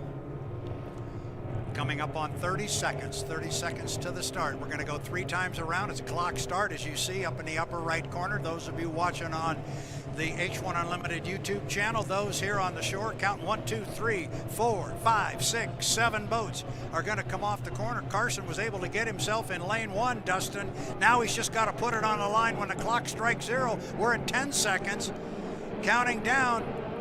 You got Davenport, the red boat, coming down. He's going to break the clock. He might be a hair early, though. Awesome Austin was the first, I believe, legal boat. We'll have to wait and hear. That's Cannon Cushing on the outside in the pink boat. Yeah, and I think there's pretty much no question our first boat jumped the start. And that's going to make it awful tough for Carson, who's in lane 1, but a little late. Getting that rough water. So is that Austin Ekert? That is. Second boat off the corner. It is. Now there's Carson Kelly. That's the yellow boat behind him on the inside. We're assuming the first boat jumped the clock. And we just had Cannon Cushing look like he went dead, or at least got out of the throttle on the outside. No, he's dead on the back straightaway. They're all pink boats, so all the drivers looking out for him. Travis Olsch in that purple boat coming up hot, though. Now went around Carson Kelly. He's going to start challenging for the lead. Davenport out front, but that boat has a penalty for jumping the start. So your first legal boat, Brad, Austin Ekert. And he's on the outside of those first 2 boats coming off the top end of the race course. They'll come down and put the first one in the book. And then Carson Kelly's in a battle there for second place, that's third on the water. Travis Olsch on the outside in the all-purple boat. Katie Brown in the orange and gray boat in 4th place. Preston Wright's in 5th place. What a competitive field. These are 2.5 liter stocks. They can run the Ford the Pinto style engine, or they can also run the Honda now. So some of the boats out here running a Honda engine that's been recently made legal, and they're incredibly fast. You can hear the difference in them when they go by you. Austin Egret does not want to take any chances here on whether or not that lead boat, Travis Holtz, jumped the Gunner. Now, who is the boat that jumped? That's Kyle Davenport right. out front, and Austin's boat has been tore up every which way. He put a new sponson on the thing, and I think this is his first time out with it since doing a total rebuild on it. So he says, hey, it's been sitting in the shop, but it's fast. Look at this. And Carson Kelly is showing why an inside lane position can be so valuable, because he's now got the lead back on Travis Holtz. That's a whale of a boat race, and it's strictly because of lane position. Here comes Austin Egret. He's going to come down. He's your lead boat in second place. He's making a move to get first place on the water. Actually, we got very good boat racing going here with our first 4 boats. This is a great boat race, and you can just tell how important, like you said, Brad, getting that inside lane. This is a giant race course. This is as big a race course as they'll run on, 1 2/3 miles around. You move a couple lanes outside, and you got to be about 5 miles an hour faster than the boat inside of you to cover the distance. So that just shows you how important it is. And it looks like Travis Holtz went to the inside trying to make something happen here in Carson. Carson had the lane advantage on him up at the top end. Now Walsh has it on him. He is on the inside. He's going to try and take advantage of that, but he's not making up ground right now, and that could come back to bite him at the top end. This is the third of 3 times around the race course. This is the final lap. I think it's making it really difficult with that gun jumper out front. Oh, the gun jumper's slowing down, but you have 2 boats running side by side in front of you, and that makes it really difficult to get clean water. And Walsh had to go to the outside. He had to move back outside Carson Kelly, but here comes your leader and your apparent winner. It's Awesome Austin. And it looked like a perfect start for me. I mean, obviously Brad and I aren't watching the replay, but looking at the clock, it looked like he nailed it. What a great run. Great. That was a very good run. Very competitive class. And Katie Brown, she's doing a great job also. She ran a 1 liter last year. She stepped up into this class, and she is running the guts out of that thing. I bet Dad's awful nervous on the beach saying, okay, the race is over. We're good. We're good. Now bring it back. I lost Preston Wright, so I don't know where he went dead at, but we got one up here, up at the top end of the race course. Looks like he's down there by turn 1 with the lid open. So that thing is really, really fast. Juliet Livingston's the owner, and they put that thing together. They ran at Black Lake a couple of weeks ago, and that was the class of the field. I mean, it was so fast, so much fun to watch. That Black Lake a couple of weeks ago, they had multiple different winners. Everyone led different laps. It was so even. That's something we have to look forward to this weekend. It's going to be great.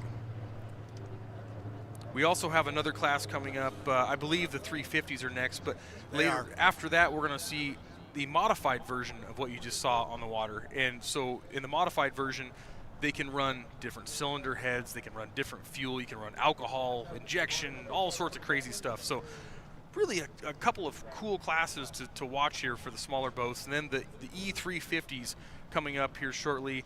Those are a small block Chevrolet. You can run a 305 or a 350, and a lot of different options, and it's really, really cool. And while we've got patrol boats moving on the race course, we're going to try and take something longer than just a 45-second break here. So Dustin and Eccles and I are going to step away while the patrol boats go out on the race course and tow a couple of boats that aren't moving under their own power, get them off of the race course so we can go with our E350 class. It's up next. It's the 2026 Apollo Columbia Cup. Brad Luce, on behalf of Dustin Eccles and Danny Rogers, stay with us. We'll be right back.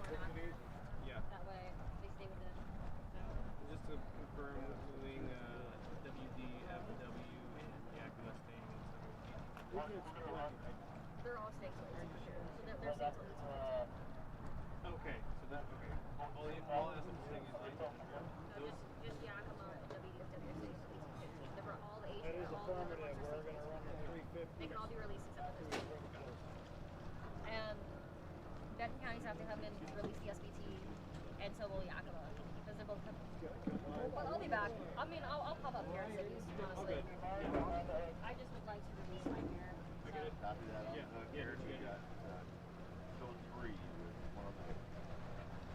Send you a photo of me sipping a cocktail at Booties or something. Must be nice.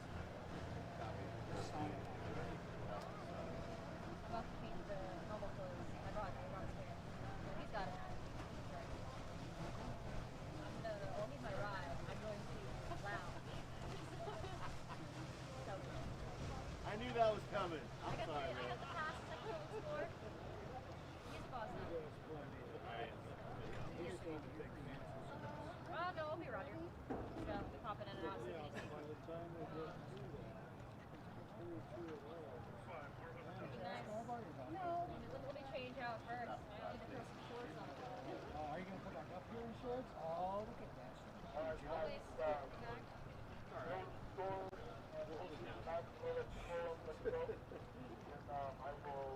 Like they're really trying to book it, getting the boats out of the water. Yeah.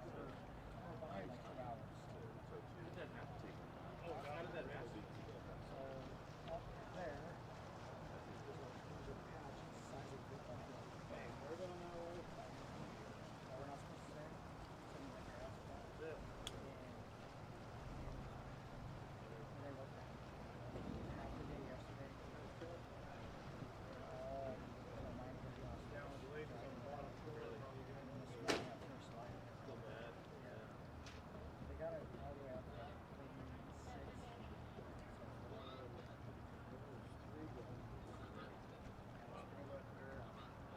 Guide him down there.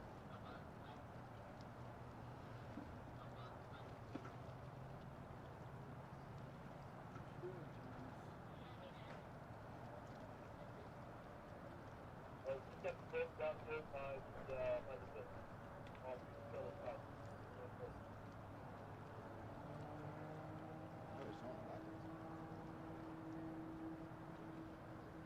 That's tow 3, Thomas.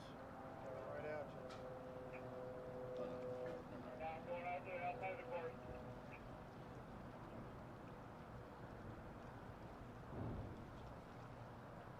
Start turning towards this.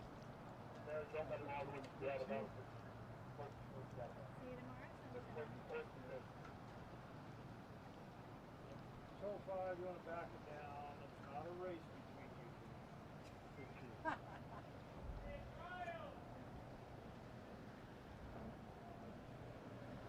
Well, it's falling quite a bit, sir.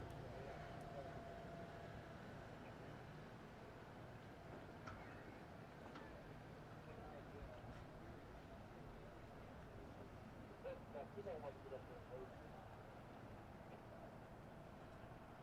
A little more this way, Jody.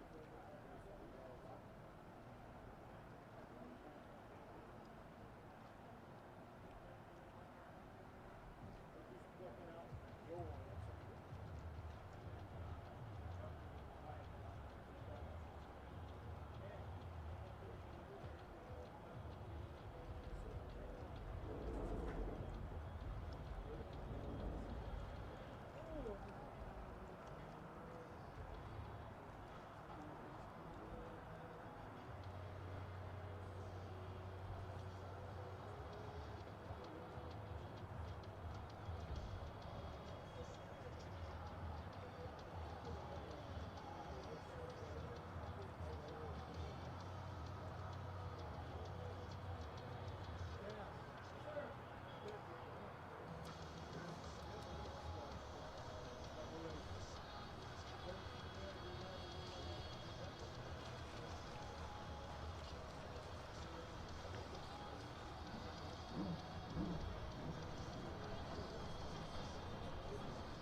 Hello again, race fans, and welcome back to the start and finish line tower here on the Columbia River in Tri-Cities, Washington. It's the 2026 Apollo Columbia Cup. Brad Luce along with Dustin Eccles and Dustin. E350's on the water now. We just keep coming with different classes. Tri-City Water Follies has booked up a heck of a show for us this weekend. And they're running them back to back to back. It's great. Just under 3 minutes to the start. Another fight for your lanes class. So this boat right here in front of us, they tore the whole bottom out of it 2 weeks ago. Things sank at the beach. They worked through the week, getting it all fixed, brand new bottom, all new computers. It's fully electronic. They had to replace everything. She made it last night. Worked all through the night. It's so cool. That's Rochelle Hill. What a great job. I heard there was no way in the world she was going to make it. Nope. When they left the pits at Black Lake, she said, "I'll see you guys in a few weeks. We're done. We're done for a long time." And they never quit. So my hat's off to them. They did a great job. And it's just, I hope their hard work can show, because they did a great job. And that's the boat you're looking at right there up the backstretch. Again, we're going to go 3 times around, coming up on 2 minutes. 2 minutes until the start of our E350s. We've also got the yellow boat out here is going to be Mike Jarvis, owned by John Bosserman. They're a very, very competitive boat. The E62 yellow, it stands out for sure. That's right the there. one you're looking at right there on the backstretch going into the top end of the race course. Mike Jarvis, a great young man.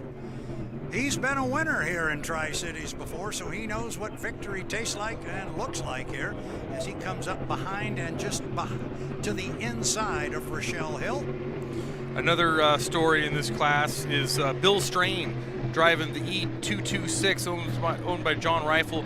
They took this boat, they ran it once this year, they took it home, and he says, "Hey, we need to make some changes on this thing." And so they put it on the scales, they put some lasers underneath it, they fixed all the angles, they fixed a bunch of stuff. That's the boat right ahead of you there, the all-white, fully loaded. They worked so hard to get this thing where Bill wants it to be. He says, this is where this boat needs to be, and so we're about to see if that worked. On the very inside, that's Jeff Bernard in a brand new boat owned by Cannon Cushing. They worked really hard with an engine package. This is a brand new package that they put together. First time on the water. Jeff Bernard's driving it. He knows how to make these boats go fast. And Cannon said, "Hey, Jeff, jump in, take it for a spin. Let me know what you think." Very cool. You mentioned John Rifle and Fully Loaded. That's Fully Loaded Racing. Best logo in hydroplane racing. You have to see the decks of this boat to believe it. Coming up on 25 seconds till the start. We're going to go 3 times around. It's E350s at the 2026 Apollo Columbia Cup. 1, 2, 3, 4, 5, 6 boats. Oh, this is going to be a good start. Looks like Kip's hanging back lane 2 there. He thinks they're a little early. Let's see if he can put the hammer down. Here he comes, lane number 2. Yep. Oh boy, that's going to be really close. I'm not calling that one. No, sirree. I don't think I'm going to either. I'm not sure if both of them got across the line just a tick early. Yeah, we'll have to wait in here, but I believe that's Kip leading him through. There's Bernard on the very inside. You got Wild Bill Strain out there in lane 3. They're all tied together. Jason Schrock right there in the blue boat. They're all together. Except Kip, he's gone. He's just running away and hiding. He's way out in front. Kip said the safest place to be is away from all these madmen. We're getting out of here. Here comes Rochelle on the outside now. What a good run. We're being told the start is under review. We can imagine. Kip Brown, we'll call him until we hear anything different. I just got word, good start. It's good? Wow. Wow, that's called nailing it. Kip Brown says he's almost got a full straightaway here. He's got about 2/3 of it. Look at this, 3 wide. Rochelle putting the hammer down, coming right up the middle. Bill Strain on the outside, Bernard on the inside. Rochelle's got the punch. Strain's got the top end. Wow. They're deck to deck. Correct me where I'm wrong, but that's an old boat Rochelle's running. That's an old wooden hull. Is that correct? That is. That's an old Carrollson, I believe. A fantastic boat with a ton of miles on it, but she's getting the best performance right now out of it, and she pulls ahead now into a strong second place. How cool is this? Yeah, definitely got company on the outside, and that is That's Bill Strain Yes, on the Strain, outside. and then Bernard's back in fourth. Yep, now I can see it. Schrock's trying to play catch up here, coming up behind Bernard on the outside, and Jarvis is in the back doing the best he can in that rough water. Once you get back there, it's awful tough in these little boats. But coming around to start-finish line, Kip Brown all by himself, legal start, nailed it. So far, start of the weekend, right? Perfect. Wow. Oh, and we just lost somebody at the entrance to 2. That might be Bernard. I think it is. We lost Jeff. There's going to be some growing pains, brand new setup. They're learning a lot there, so hopefully it's something minor. But you got Rochelle Hill in second right now, Bill Strain in third, Jason Schrock in fourth, and Mike Jarvis in fifth. I have known Rochelle Hill for many, many, many years. This is the best I've ever seen her boat run. She is doing a remarkable job. Absolutely, and you talk about dedication and just absolutely earning it. I mean, she worked so hard to get this boat here to put a show on for the fans, and she said, this is my focus, come here for my sponsors, to put a good show on, make this thing start and finish, and look at her right now. I mean, Kip Brown's a tough one to beat. He's got some great experience. He's a fantastic driver. He's doing everything right, so it's really tough to beat, but Rochelle with a wooden boat has got to be very happy with second place right now. Well, here comes your apparent winner of our first heat of the E350s, Kip Brown, with a dominating win. And second place is going to go to Rochelle Hill.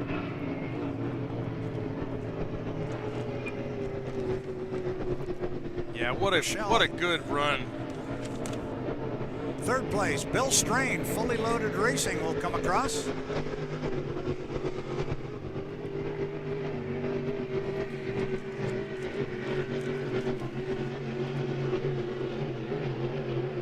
So we do have a couple of sponsors we want to mention here too for the E3, Block and Head Machine, JJW Racing, Silver Cloud Hotels, the E226, very good run they just had. That's Bill Strain with the Thorpe Fruit and Antique Mall. We've got the E331, his checkbook. That's very. I like that one. Very apropos. Yeah. Very apropos. Unfortunately, the 333, it's Henning Automotive Holdings, AIM, Next Gen, Blockhead Machine, Rugged Radios, Fast Signs Federal Way, H&N Electric, and with a lot of help from Strong Racing. So hopefully they can get that boat dialed in here. Like I said, that's a brand new engine package, brand new boat to them, first time in the water, but they had a good run early. I want to go back just for a moment to Rochelle Hill, because you mentioned the dedication and the effort on her part and her team's part to get that boat here after what occurred to them at Black Lake. We saw something very similar with her here about 5 or 6 years ago. On Friday night, they blew their only motor, and it was either Friday or Saturday night, and late in the day they blew their only motor. She was sitting very dejectedly down in the pit area, and somebody said to her, you know, you've got the new motor sitting back in Mount Vernon. She drove all night to Mount Vernon to get the new motor. I came in the pit area about 6:30. She had just gotten back in. She was putting the new motor in the boat. That's dedication. That's somebody who just likes to race, and that's somebody who's dedicated to the Tri-City Water Follies and putting on a great show for the fans. So we greatly appreciate that effort. Absolutely, yeah, very well said. And it was such a last-minute addition because I don't believe that she thought she was going to be here. I don't see. I'm looking into it, but we're going to get her sponsor down here and make sure we can represent them also, because the hard work that they put in to come over here and get their name out there, it's worth it. We're going to make sure that happens because they put out the effort, and we're going to do the same thing. We were so sure that they weren't going to be here because the damage was so extreme, it didn't even make it on our scores list. But we're gonna make sure that happens, and it's a pretty cool story, and it's a great start to the weekend for them. I think you can finally take a deep breath and say, "Wow, all those long hours is finally paying off." The effort, needless to say, is greatly appreciated. And we've got another good heat coming up here shortly. Brad, I believe we have 2.5 liter modifieds, I believe, coming up. This is a very exciting class. The attrition rate on these boats, it's a little high, but it is cool. It is so cool. I mean, if you're a gearhead like myself, this is one of the coolest classes out here. It's just they're fully modified 4-cylinders. There's a couple rules. You can't put a supercharger. I like that. There's a couple rules, but nobody listens. The rule book's about 2 lines. It says no superchargers, no turbochargers, and make sure you go fast. And have fun. That's about it. That's a great line. Yeah, a couple lines in the rule book.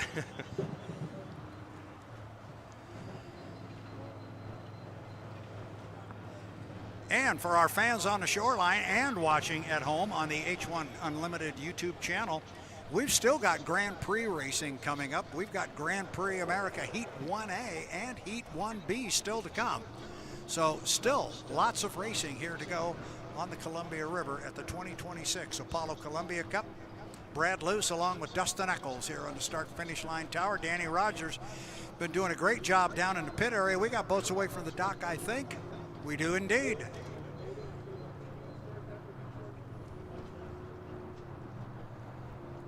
Yeah, coming out on the course here shortly. Actually, I think that might be a 350 doing an extra loop because the dock was full. So we're gonna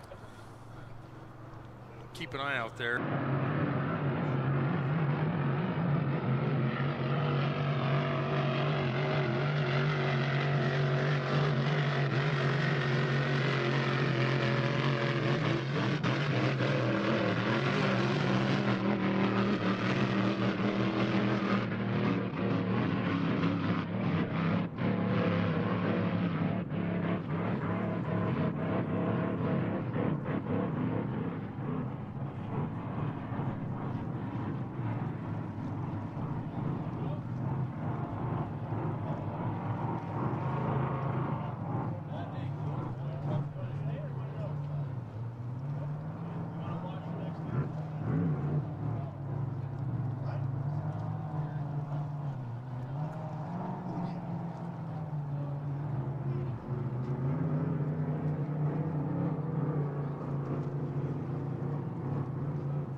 And that's going to be your race. It's going to be for second place. It's Austin Ekert, and he is going to pull up alongside John Shaw at the top end of the race course.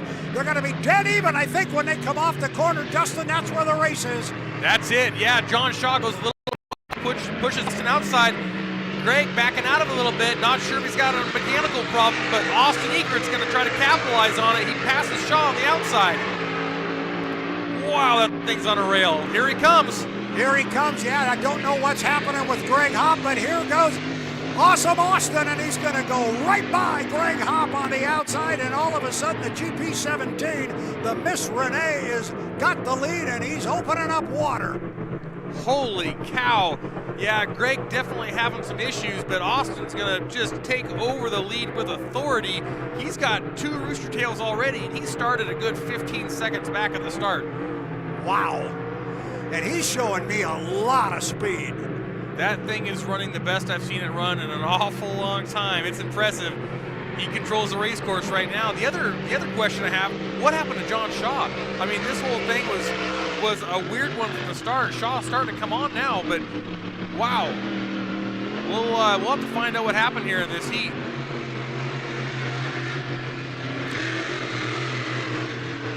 And that was, I believe, and I apologize to our fans for being so disjointed here. We were, because of a technical difficulty, we are still on a white flag lap. But because of a technical difficulty, we didn't think we were going to call this heat, and all of a sudden we got power back on up here, so we jumped on. Then it was a ragged start. Translation, we didn't do so good on that one. Well, they didn't make it easy for us because usually we can look out there and tell exactly what's going on. But yeah, with what we were battling with and obviously what they were battling with, it was a weird one. We got a good race now. Greg's got some power back on the inside, Shaw on the outside. This is it, checkered flag. Austin Ekert, Miss Runne, GP17. He'll pick it up now, the race for second, and it looks like Greg Hopp got, oh, now here comes Shaw. This is going to be close. Who's going to get here first? It is, I think Shaw got him. Whoa. By a layer of paint. Absolutely. Wow. And Chris Grant coming around to take 4th to round out the field. Good run for Chris. He made a start, made a finish, get her back to the pits and keep on working. But something happened there at the start, Brad. I don't know what exactly happened. Greg looked like he got a great start, and everyone else was kind of spread all over the race course. So we'll have to find out what happened there. Wow. Not the best start in the world, but good finish. And that 17 is rolling. You know, you walked up to me before the heat, you slapped me on the back and said, watch the 17. They're going to win this thing, and you nailed it. That was a great run. That thing didn't miss a beat. Wow. That might get the attention of one Brandon Kennedy down there. That was impressive. Yeah. As ragged as it was, the boat speed on the GP17, that was impressive. Yeah, very. We got to get Austin a sundial that's a little bit different so he can dial that start in. But yeah, the boat's running great. It's great to see. They've worked really hard on all the technology that goes into that thing. Like I said earlier, they're running electronic injection, electronic ignition. They've got the wiring harness, they said, that runs down the boat is the size of my arm. So it took a lot to get it figured out, but obviously they've got it dialed in right now, and it's pretty impressive to watch. So I see some of our 2.5 stocks / mods. So those are 5 liters. There's a mod. We got a mod, the bracket boat, the white and black one is now pointed out towards the river.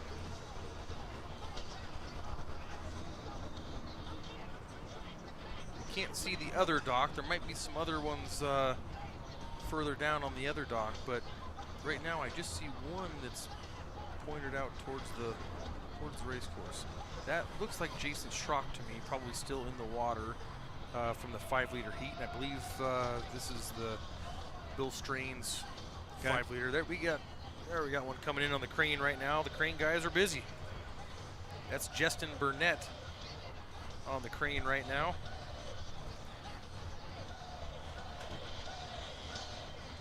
So we'll make one more apology to everybody. We took a power hit here on the tower. Everything was down, and then at the last minute, all of a sudden, we had it. We did and then we had a ragged start, but we caught up with things. And it goes right back to the crew putting this thing together, I mean, they were scrambling. They had to get everything up and running, and they didn't miss a beat. It was pretty awesome to sit back and watch everything get reset up and rebooted and get it running for that heat. Good job. They know what they're doing.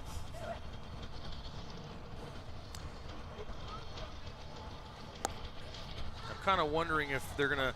This wasn't the ideal schedule right now because the smaller boats being all in the same pit area, it makes for very limited dock space. And right. They were supposed to be spread out, you know, more. But this morning we had that delay due to the the course stuff, and it kind of moved everything around a little bit. Everything got pushed back. So most of this is totally uncontrollable. Like I said, the race committee did a great job just getting the heats in as fast as they did. But we do have a little hiccup here of just getting the boats into the dock and the new boats getting ready to come out for this final heat. But they're doing a good job and doing the best they can.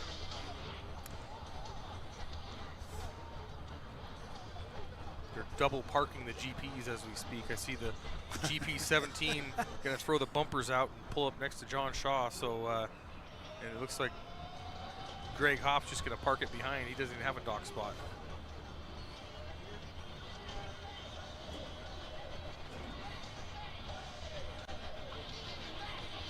Wow, what a day. But coming up in this 2.5 mod class, we're going to have Carson Kelly back out again. He's going to run a 2.5 stock and step up and run with the mods.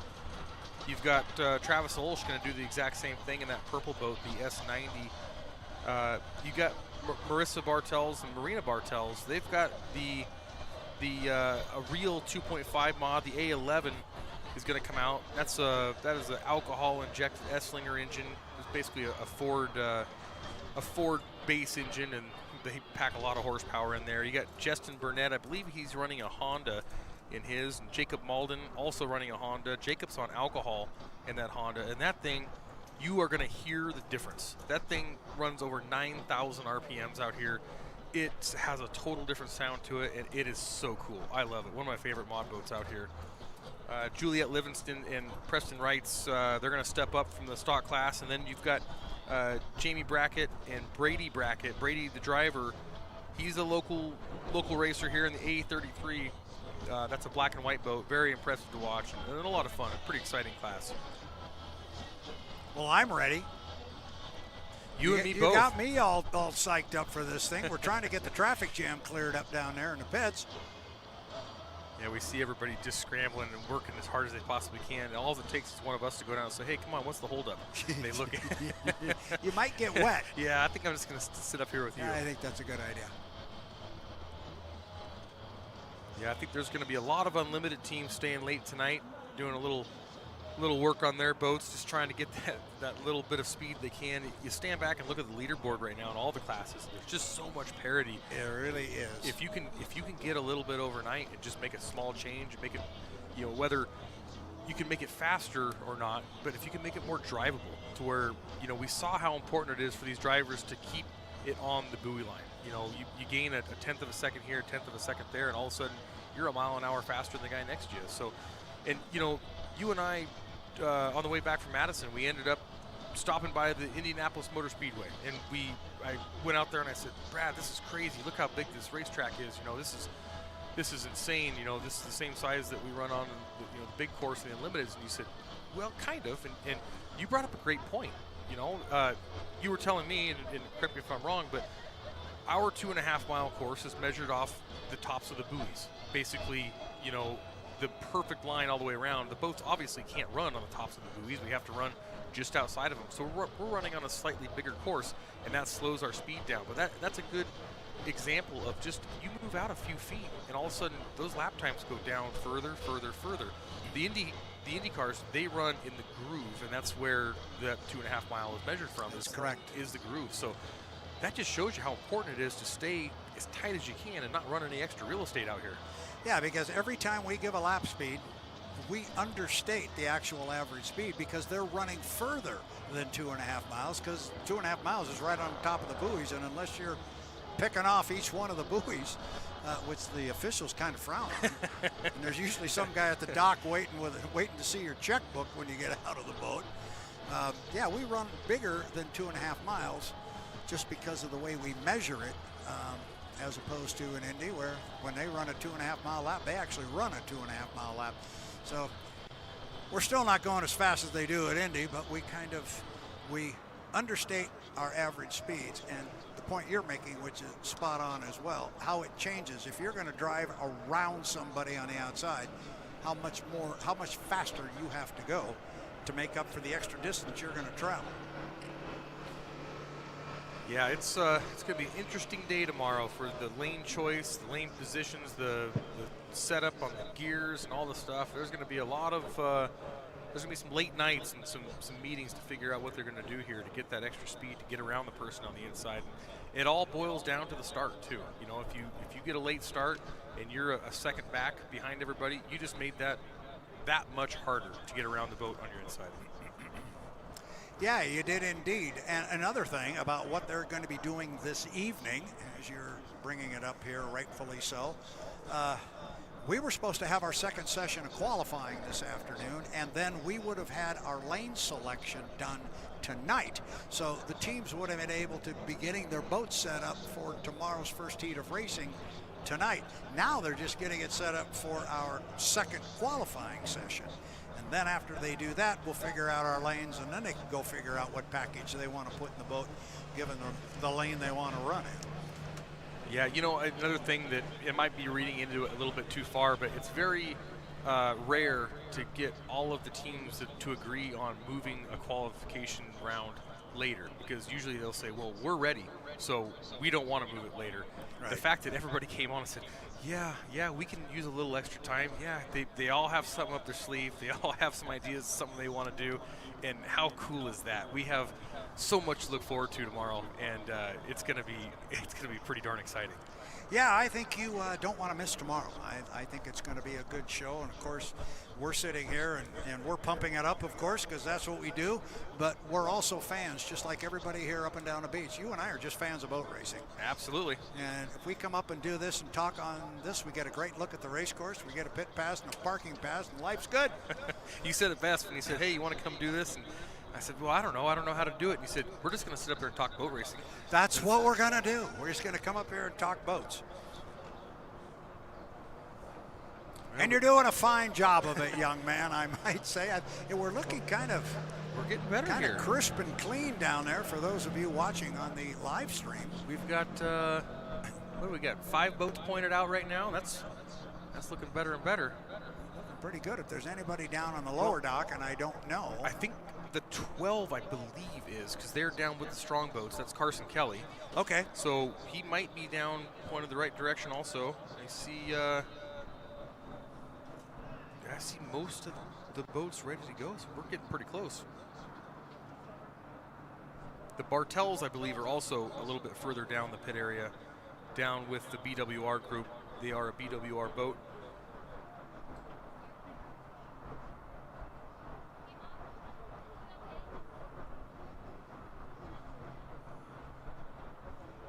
This should be the final heat of the day. Is that correct, Brad? I think so.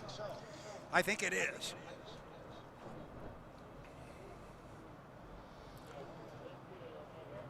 Am I positive about that? Oh, heck no. But I think it is.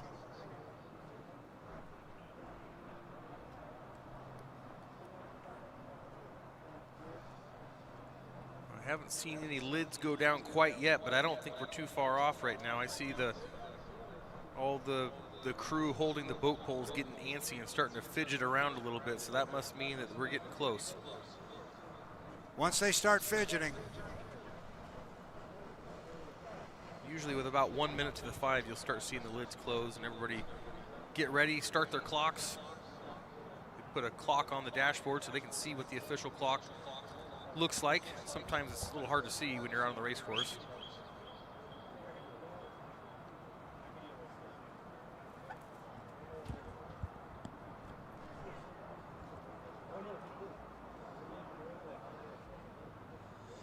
I just got some of the best news you can get at a boat race. I have family members from Florida that are right there that I haven't seen for a couple of years. My son and my grandson are coming right there. I got to work on my son. He is all dressed in black I don't know. Well, from Florida, he might say this is nothing. There's no humidity. Yeah, he's from Florida. This is a bit chilly. Let me. I'm going to step away for just a moment here. As soon as I hear boats, I'll come right back up. I think everyone knows that since Brad stepped away, we're going to absolutely go racing right now because that's the way it's worked all day. But we're going to wait and see here.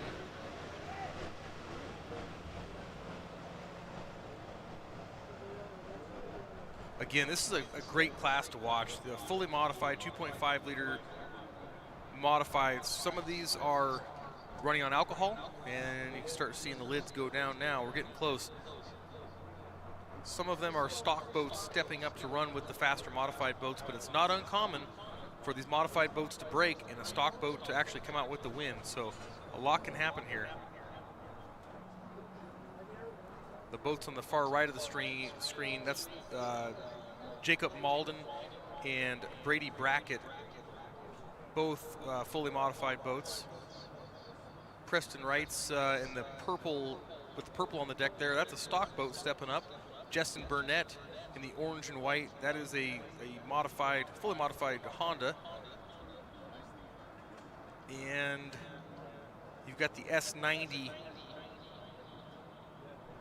there, that's the dark purple. That's Travis Olsch. Travis, first one to leave the dock and making his way to the race course.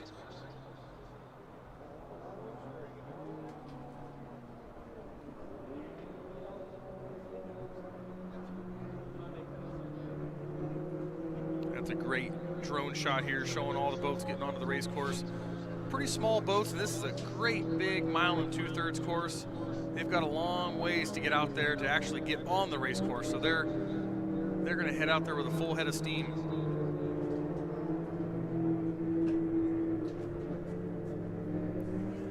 That's Travis Olsch in the dark purple, the S90 boat on plane and out on the race course first. I believe that's Marina Bartels on the left of your screen. That's the A11, the BWR racing boat. Just under 4 minutes to the start. And I believe that's Brady Brackett on the inside now, coming up on the back straightaway. Brad, you're back. Yes, I'm sorry I had family members. No need to apologize. It's been a long time. They're standing right off here to the left. I showed them where the waters were in the cooler. They're happy. Perfect. So we've got 3 boats on the race course right now, working on getting the rest of them out there. Actually, 4 boats I see now. There's one just getting up on plane on the back straightaway. And we had 5 at the dock, didn't we? Oh, we got 1, 2, 3, 4, 5.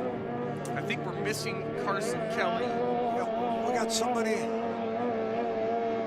Yeah, somebody's working to get up on plane. These boats can be a little finicky getting up on plane. They start adding a bunch of modifications to them and it makes them a little cranky. But when they run, they're fun to watch. There's the Bartels family coming across the start-finish line. That's silver, red, white, and blue. Beautiful looking boat. There's Justin Barnett. Justin in the A225. Coming up on 2.5 minutes, 2:30 till the start. That is Preston Wright's coming across the start-finish line right now. Juliet Livingston, the owner.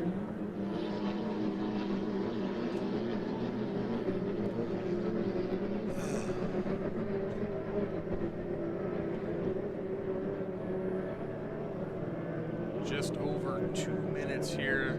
This is another class that you fight for your lanes. Nothing is assigned, nothing's given to you. You need to get up there early, establish a lane to make someone else take it from you. That's a whole other way of boat racing here. It's kind of cool that we have multiple ways of starting out here, a lot of different strategies that go into it. Yep, absolutely. One thing that the stock boats have the advantage of in this class is they can go up there early and they can basically shut it off. They can idle, they can do whatever they want, they can accelerate. The fully modified boats, they don't like to go slow. You need to keep them wound up, keep them going. You can see how hard they are to get on plane. Once they fall off, they don't like to get back up there. So there's a lot of different strategies that go into it. That is Jacob Malden. You can hear the difference in the engine in that thing. It just has a different whine to it. They've got a giant fuel tank in the back of it. And I said, Jimmy, what are you guys running this thing? He says, alcohol, a lot of it. Coming up on a $1:15 until our start. Yeah, listen to this one. This is Justin Burnett. We've got somebody going either way deep. We're losing a boat, and we got one headed back to the pit area. That's not good. You've got your stock boat all the way up there where you assume a stock boat would be. We're about halfway up the back straightaway already. You got Travis Olsch and another stock boat, that purple boat, working his way up the straightaway. And the modified boats, well, they're having some... You said they can have issues and be a bit cranky, and you lost 2 of them down at the bottom end of the race course here. Coming up on 30 seconds. 30 seconds to the start. It's our final heat of the day. So you've got Preston Wrights up there early, right where he wants to be, 20 seconds to the start. This is, it's going to be a good one. That's Travis Olsch right behind. Actually coming up on the inside now, passing him, coming down for the start, 10 seconds. Time to go. Time to go. 4, 3, 2, 1, mark. Nice start. Look at that boat ride. He is just hanging it out there. The 2 stalkers out front. Justin Burnett going to be pretty late for this start, but maybe he can play catch up here. He should have boat speed, but we'll see if that's enough. That's a lot of ground to give up.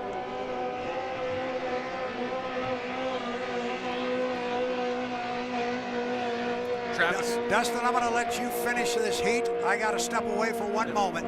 Travis Olsch getting out to an early lead here. He had a great start. He's got about 2 rooster tail lead right now over Preston. Preston not giving up though. He's just on the outside hip. Just shows you how important good, reliable engines are here. These guys were able to get up there early, secure a good inside lane, and make a good start, and basically make Justin work really, really hard to make up the ground. And right now, he's not doing it. I think he's actually falling back a little bit. Travis Olsch at the exit. The end of lap number 1. The S90. Beautiful riding boat. There's a good shot of Justin Burnett there in the A225. But out front, Preston Wright's trying to play catch up. He might have gained a little bit. He's got about a rooster tail and a half to make up right now on Travis Olsch. But Travis is running a great line. He's making the race course his own. He can pretty much run wherever he wants and wherever that boat wants to be. And that's a really fast boat. That boat used to be owned by John Peters. John had it out front, right off the world record a bunch of times. Not sure if he ever got it, but it was right there. It's really fast, and Travis is doing a great job in it right now, just keeping it fast and trying to get it even more competitive. Preston Wrights is really, really nice to see him in this boat. It's an older boat, but it is so fast, and they've got such a great team. They do a great job. He's actually starting to reel in Travis just a little bit. A really hard charger. A very nice young man. I really like talking with him. He's a gentleman. He's a very good racer. He's a clean racer, and a lot of respect for him and his entire family.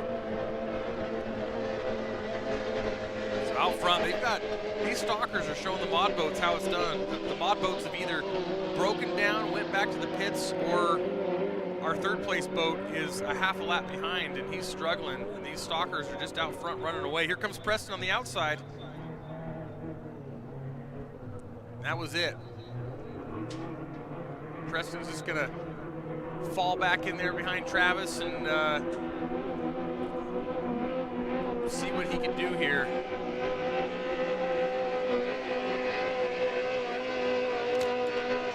Got a half lap to go. It looked like Travis is starting to slow down a little bit.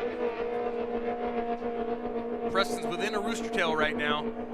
He's pushing as hard as he can, but Travis has got that commanding lead. Checker flag's up, 1 turn to go.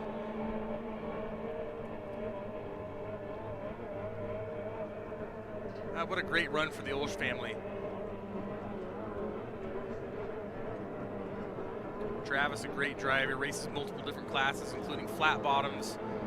He's raced outboards forever, and he's a great driver, smart. He's got a good boat underneath him right now. That's hard to beat. Travis Olsher, winner. In second place, that's Preston Wrights. And another half a lap to go. You got Justin Burnett in the A225.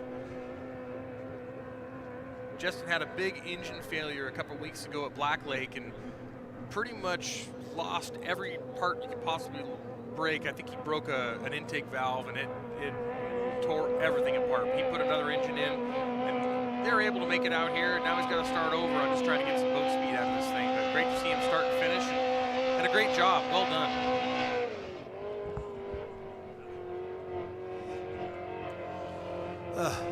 You're going to be tired by the end of the day, Brad. I am. You were doing such a fine job. I went down and I grabbed my grandson and I took him into our trailer. Perfect. I said, so when you watch a big, game on TV, this is what they do. Yeah, it's on a much smaller scale, but it's kind of what it looks like. They won't have that opportunity tomorrow, so I thought I would do it. That, I believe, is going to conclude our day for the day, Mr. Eccles. And we've got a big day coming up tomorrow. I'm not sure exactly when it is going to start, but I believe it is going to begin at 8:30. The last schedule I saw said the gates open at 8 a.m. Course opens at 8:30. We were supposed to have H1 Unlimited testing. There's a chance that might happen at 8 o'clock, so don't quote me on that. Well, I think it just basically we need to stick with the program of just be ready for any racing at any time. And you and I are here early anyway because we're, like you said, we're fans. We just want to see some boat racing, so we're ready to go. We are ready to go. So we are going to sign it off, Dustin Eccles and I, and we're both promising to go get a good night's sleep so we can be ready to go tomorrow morning. It is either going to go at 8 or 8:30, but we are going to open up with H1 Unlimited Qualifying, Session 2. And if you saw Session 1 today, I can guarantee you will be here for Session 2. That was absolutely as good as it gets. And we're going to do it again tomorrow morning, and then we're going to go racing. We've got Heat 1A, 1B, 2A, 2B tomorrow, and because we're running a Gold Cup format, we have 3A, 3B, 4A, 4B on Sunday. Lots of racing to go, all these other classes of boats. Don't miss it. Dustin and I will be here, and as soon as the course opens, we will be on the air. If that's 8 o'clock or 8:30, we will fire up the live stream and be ready to go. Hopefully the river will participate in our plans for tomorrow and not throw us any curveballs like it did this morning. But for right now, we're going to step away. Day 1 of 3 of the 2026 Apollo Columbia Cup is in the books. For Danny Rogers, Dustin Eccles, this is Brad Luce from the start-finish line tower in Tri-City saying, good night, everybody. We'll see you tomorrow.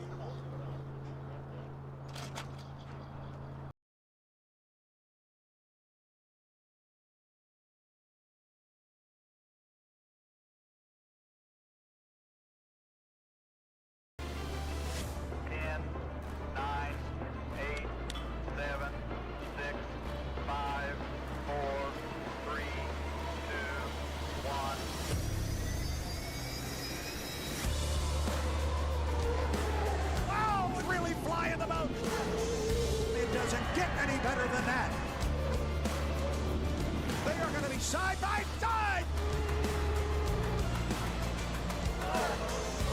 This is for the checkered flag.